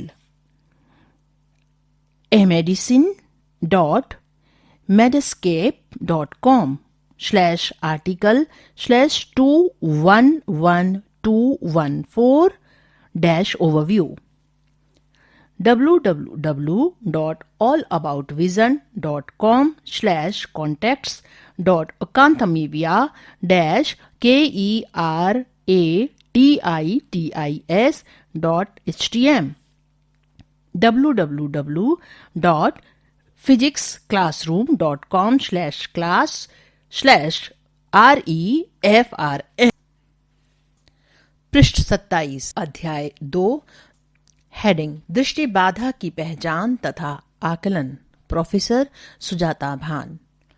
Ashwini 12 वर्ष की एक ऐसी लड़की है जिसे मधुमेह की बीमारी है, किंतु इसकी बीमारी की पहचान नहीं की गई। इस कारण हृदय वाहिनी की गंभीर होती बीमारी, वृक्क की बीमारी के अलावा दृष्टि बाधा जैसी स्वास्थ्य संबंधी जटिलताएं आईं। दुर्भाग्यवश अश्विनी के अध्यापक दृष्टि बाधा की तरफ इशारा करने वाले व्यवहार को पहचानने में असफल रहे। वो अक्सर कक्ष में बहुत तेज रोशनी श्याम पट से लिखित कार्य को नकल करने में कठिनाई की शिकायत करती थी और कमरे में चलते समय वस्तुओं से टकराती रहती थी। चूंकि उसकी दृष्टि बाधा की पहचान नहीं की गई, अतः पूरे स्कूली वर्षों में वो पढ़ने तथा लिखने संबंधी कठिनाइयों का सामना करती रही। 2.1 हेडिंग पहचान तथा आकलन का महत्व। किसी वस्तु को देखने की प्रक्रिया में आंखों तक दृष्टि मूलक उद्दीपनों का पहुंचना तथा फिर मस्तिष्क तक संदेश का जाना, जहां वस्तु का प्रतिबिंब बनता है, सम्मिलित होता है। दृष्टि छोटे बच्चों के विकास में महत्वपूर्ण भूमिका अदा करती है, अतः उनमें दृष्टि बाधा की पहचान का बहुत महत्व होता है। कभी कभी दृष्टि संबंधी समस्याएं काफी लंबे समय में विकसित होती हैं अथवा वे इतनी जटिल या छुपी होती हैं कि उनकी पहचान नहीं हो पाती। यदि दृष्टि बाधा की पहचान न हो सके तो इसका दुष्परिणाम विद्यार्थी की पढ़ाई लिखाई, संप्रेषण तथा सामाजिक विकास पर पड़ने वाले विपरीत परिणाम के कारण उसके शैक्षिक पिछड़ेपन के रूप में परिलक्षित हो सकता है। परिणाम स्वरूप हो सकता है कि योग्यता में बाधा के कारण उसे पूर्ण सफलता न मिले। चिकित्सकीय दृष्टि से यदि दृष्टि से संबंधित बाधा की पहचान न की गई और उसको सुधारा न गया तो स्थायी रूप से दृष्टि का लोप हो सकता है तथा जीवन की गुणवत्ता के संदर्भ में इसके गंभीर व चिरस्थायी दुष्परिणाम हो सकते हैं। अतः यह अत्यंत महत्वपूर्ण है कि दृष्टि बाधा से ग्रसित बच्चों की पहचान जितनी जल्दी हो सके की जाए ताकि उचित आकलन करके हस्तक्षेप की शुरुआत की जा सके। शीघ्र पहचान व उचित हस्तक्षेप द्वारा बच्चे के सामान्य विकास को कायम रखने में सहायता मिल सकती है तथा बच्चे में बेहतर व दीर्घकालीन दृष्टि मूलक क्रियात्मकता प्राप्त की जा सकती है। दृष्टि बाधित विद्यार्थियों में दृष्टि मूलक योग्यताओं को प्राप्त करने की व्यापक संभावना यानी वाइड रेंज होती है, यद्यपि उनमें एक सार्व गुणधर्म पर्याप्त मात्रा में दृष्टि मूलक क्षमता की सीमितता कोष्टक में, जिसके कारण बिना किसी प्रकार के अनुकूलन के नियमित शैक्षिक कार्यक्रमों की सामान्य उन्नति में बाधा पाई जाती है, कोष्टक बंद, दृष्टिगोचर होता है। शिक्षाविदों तथा माता पिता को मिलकर ये प्रयास करने चाहिए कि दृष्टि बाधित बच्चों को उचित शिक्षा प्राप्त हो। अतः सभी बच्चों के लिए शैक्षिक कार्यक्रमों के दृष्टि मूलक क्षमताओं का आकलन यानी असेसमेंट आवश्यक घटक होना चाहिए। पृष्ठ 28। किसी छात्र के लिए शैक्षिक कार्यक्रम तथा स्थापन यानी प्लेसमेंट संबंधी निर्णय करने के लिए उचित स्रोतों एवं तकनीकों की सहायता से सूचनाएं एकत्रित करना ही आकलन की बहुआयामी प्रक्रिया है। एक व्यापक शैक्षिक आकलन में आकलन के उद्देश्यों से जुड़े हुए उपकरणों एवं तकनीकों का प्रयोग होता है।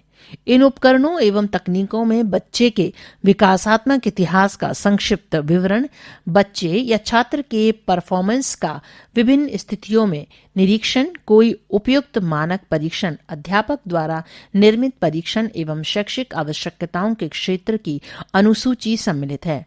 दृष्टिबाधित बच्चों के लिए वैयक्तिक शिक्षण योजना कार्यक्रम तैयार करने के लिए एक उपकरण के तौर पर उपयोग कर उनके शैक्षणिक लक्ष्यों का निर्धारण, इन विभिन्न स्रोतों से प्राप्त सूचनाओं का एकीकरण और उनका अर्थ निरूपण करना महत्वपूर्ण है। किसी बच्चे में दृष्टि बाधा के संकेत हैं अथवा नहीं, ये निर्धारित करने के लिए दृष्टि संबंधी परीक्षण किए जाते हैं। परीक्षण का अर्थ किसी औपचारिक निदान पर पहुंचना नहीं है, अपितु दृष्टि बाधा की बढ़ती हुई संभावनाओं की पहचान करना है। इस प्रकार सतर्कतापूर्वक दृष्टि परीक्षण का उद्देश्य ऐसी परिस्थितियों का पता लगाना है जिनका कि यदि पता न लगाया जाए अथवा उपचार न किया जाए तो उसके दुष्प्रभाव से दृष्टि मंद हो सकती है। दृष्टि परीक्षण दृष्टि संबंधी समस्याओं के सामान्य चेकअप के दौरान किया जाता है। दृष्टि मूलक व्यवहारों से संबंधित सूचनाएं जिनसे दृष्टि संबंधी समस्याओं का पता चलता है, बच्चे के व्यवहार के निरीक्षण, माता पिता के माध्यम से किसी विशेष प्रश्न के उत्तर में दी गई सूचनाओं द्वारा प्राप्त की जा सकती है। 2.2 हेडिंग दृष्टि बाधा के संकेतक। आंखों की बनावट या दिखावट। एक आंख का किसी समय अंदर या बाहर घूमना, आंखों अथवा पलकों का लाल होना, आंखों से अत्यधिक आंसू बहना, पलकों पर पपड़ी जमना, पलकों पर गंदगी रहना, कार्य करते समय शिकायतें, माथे में दर्द, पढ़ने के बाद आंखों में जलन या खुजली, उबकाई अथवा चक्कर आना, थोड़े समय के बाद लिखा हुआ धुंधला दिखाई देना। दृष्टि समस्याओं के व्यावहारिक संकेत इस प्रकार से हैं। आंखों को घुमाना, इसमें है पेज पढ़ते समय सिर को घुमाना, पढ़ते समय अक्सर पंक्ति अथवा शब्द छोड़ना, सही पढ़ने के लिए उंगली या संकेतक का प्रयोग, पढ़ने अथवा नकल करते समय थोड़े समय कार्य करना, शब्दों को बार बार छोड़ना, कागज पर केवल सबसे ऊपर तथा नीचे लिखना, अनजाने में पंक्तियों को छोड़ना अथवा दोबारा पढ़ना, कागज पर कलाकृतियों को ना बना पाना। दोनों आंखों से देखना में है दोहरा दिखाई देना, शब्द में अक्षरों को दोहराना, अक्षरों नंबरों को छोड़ना, डेस्क पर कार्य करते समय सिर को एक तरफ झुकाना, आंख और हाथ का समन्वय, इसमें है हाथों को संचालित करने के लिए आंखों का उपयोग ना करना। कोष्ठक में ओरिएंटेशन में कमी, शब्दों और कलाकृतियों को पेज पर उकेरना, कोष्ठक बंद। गंदा लेख लिखना, बीच में सही जगह न छोड़ना, पंक्ति पर न लिख पाना, क्षैतिज और ऊर्ध्वाधर दोनों ही दिशाओं में संख्याओं को एक के बाद एक न लिख पाना, पेज पर निर्धारित स्थान पर बने रहने के लिए उंगली या हाथ का प्रयोग करना, लिखावट में पंक्तियों और शब्दों के बीच उपयुक्त स्थान बनाए रखने के लिए दूसरे हाथ का प्रयोग करना, बार बार दाईं बाईं दिशा में भूल करना। दृष्टि आकारों का प्रत्यक्षीकरण, तुलना या कल्पना, एक और एक जैसी शुरुआत वाले शब्दों के साथ गलती करना, अगले वाक्य में पिछले उसी शब्द को न पहचान पाना, लिखते अथवा नकल करते समय शब्दों या अक्षरों को आगे पीछे लिख देना, समानताओं और छोटे मोटे अंतरों की पहचान में भ्रम होना, उसी वाक्य में उसी शब्द की पहचान में भ्रम होना, एक जैसी शुरुआत और अंत वाले शब्दों की पहचान में भ्रम होना। पृष्ठ 30। जो कुछ मौन रहकर अथवा बोलकर पढ़ा गया है उसे पहचान न पाना, मौन पठन के दौरान पुनर्बलन के लिए स्वयं से बोलते रहना, समान तथा असमान का निर्णय करने के लिए कलाकृतियों पर उंगली फेरना।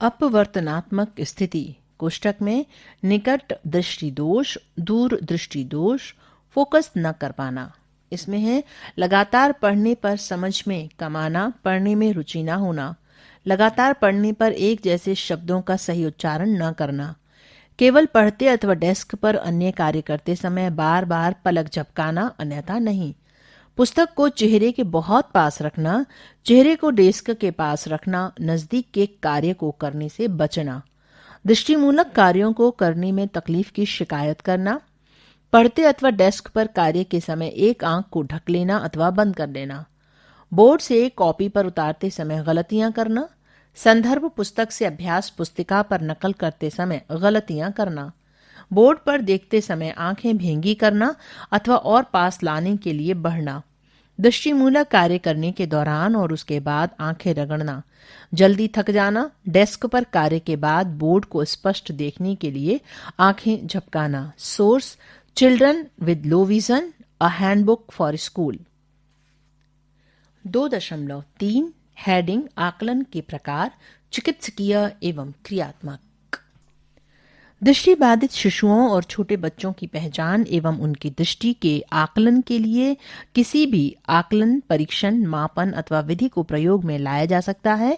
पूर्णतः अंधत्व अथवा गंभीर दृष्टि बाधा को केवल निरीक्षण द्वारा पहचाना जा सकता है, किंतु ज्यादातर अन्य दृष्टि बाधाएं हमेशा स्पष्ट नहीं होती।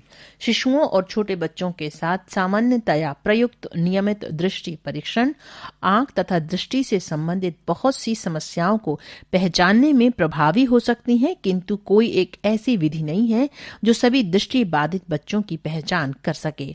पृष्ठ 31। चिकित्सकीय मूल्यांकन एक ऐसा आकलन है जो कि दृष्टि बाधित बच्चों की दृष्टि की स्थिति के बारे में सही जानकारी प्रदान करता है। चिकित्सकीय मूल्यांकन का उद्देश्य बच्चों की दृष्टि का वैज्ञानिक ढंग से आकलन करना होता है, जिनमें दृष्टि बाधा का होना उनके चिकित्सकीय संकेतों, माता-पिता तथा संबंधित व्यक्तियों की बातों तथा दृष्टि परीक्षण के नैदानिक परिणामों से संभव होता है।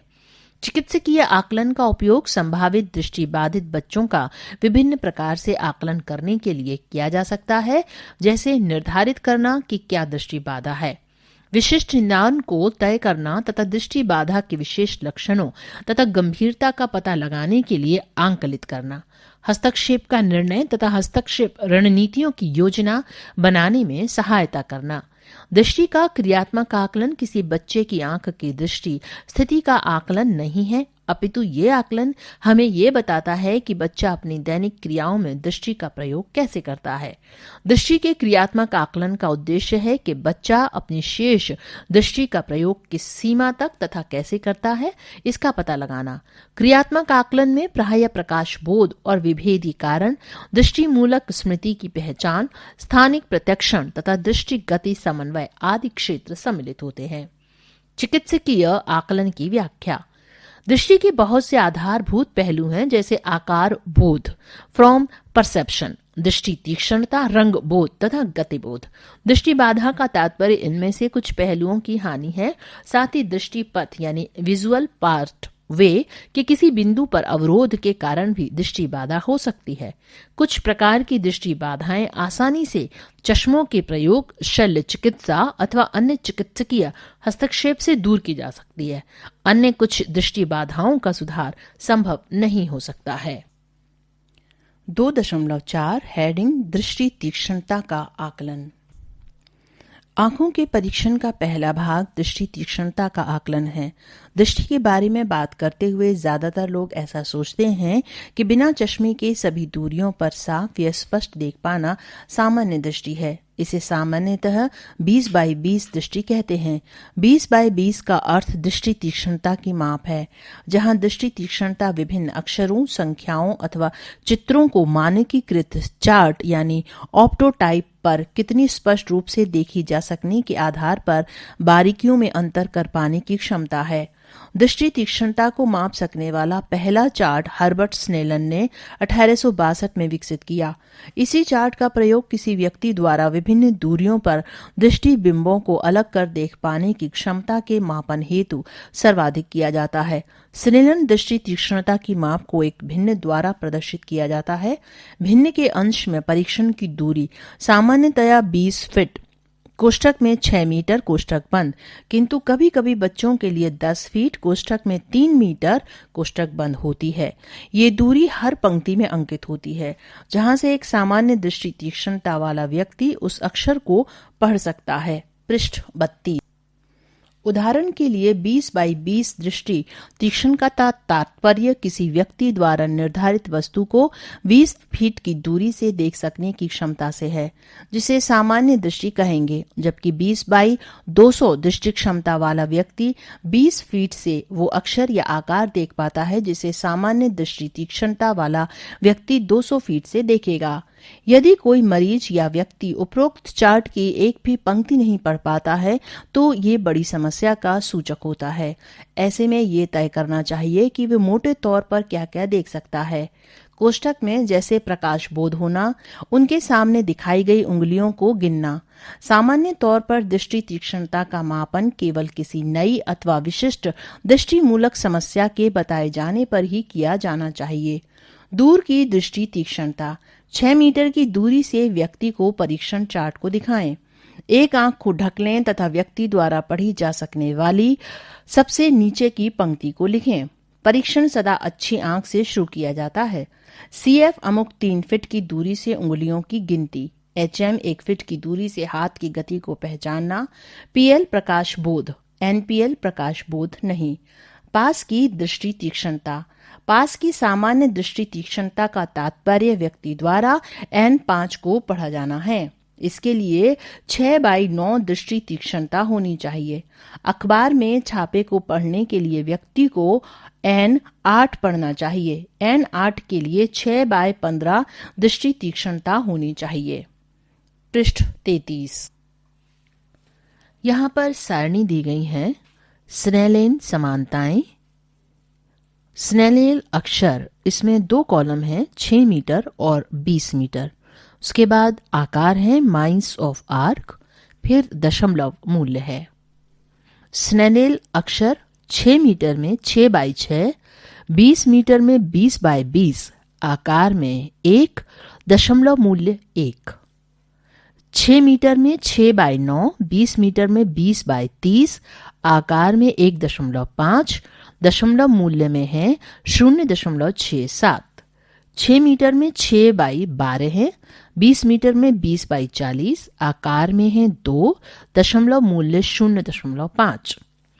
6 मीटर में 6 बाई 18, 20 मीटर में 20 बाई 60, आकार में 3, दशमलव मूल्य 0.33। 6 मीटर में 6 बाई 24, 20 मीटर में 20 बाई 80, आकार में 4, दशमलव मूल्य 0.25। 6 मीटर में 3 बाई 36, 20 मीटर में 20 बाई 120, आकार में 6, दशमलव मूल्य 0.17। 6 मीटर में 6 बाई 60, 20 मीटर में 20 बाई 200, आकार में 10, दशमलव मूल्य 0.1। अब दूसरी तालिका है चिकित्सकीय विवरणों की व्याख्या। अच्छी दृष्टि, 18 मीटर वाली पंक्ति को 6 मीटर से पढ़ना अथवा बेहतर। इसमें है 6 बाई 6 से 6 बाई 18। कमजोर दृष्टि, 24 मीटर वाली पंक्ति को 6 मीटर से पढ़ना, कोष्ठक में सबसे अच्छा, कोष्ठक बंद, से 60 मीटर वाली पंक्ति को 3 मीटर से पढ़ना, कोष्ठक में सबसे बुरा, कोष्ठक बंद। 6 बाई 24 से 6 बाई 60। दृष्टि बाधिता या अंधत्व, 60 मीटर वाली पंक्ति को 3 मीटर से दिखाकर केवल टॉर्च के प्रकाश को देखना। 2 बाई 60 डैश PL, ये कैपिटल लेटर्स में है। प्रकाश के प्रति दृष्टि बाधा, प्रकाश बोध का भी ना होना। कोष्ठक में NPL, ये ब्रैकेट लेटर्स में है। अगली सारणी, दृष्टि बाधा की गंभीरता के स्तर, अनुकूलित किया गया ICD मैनुअल 1998।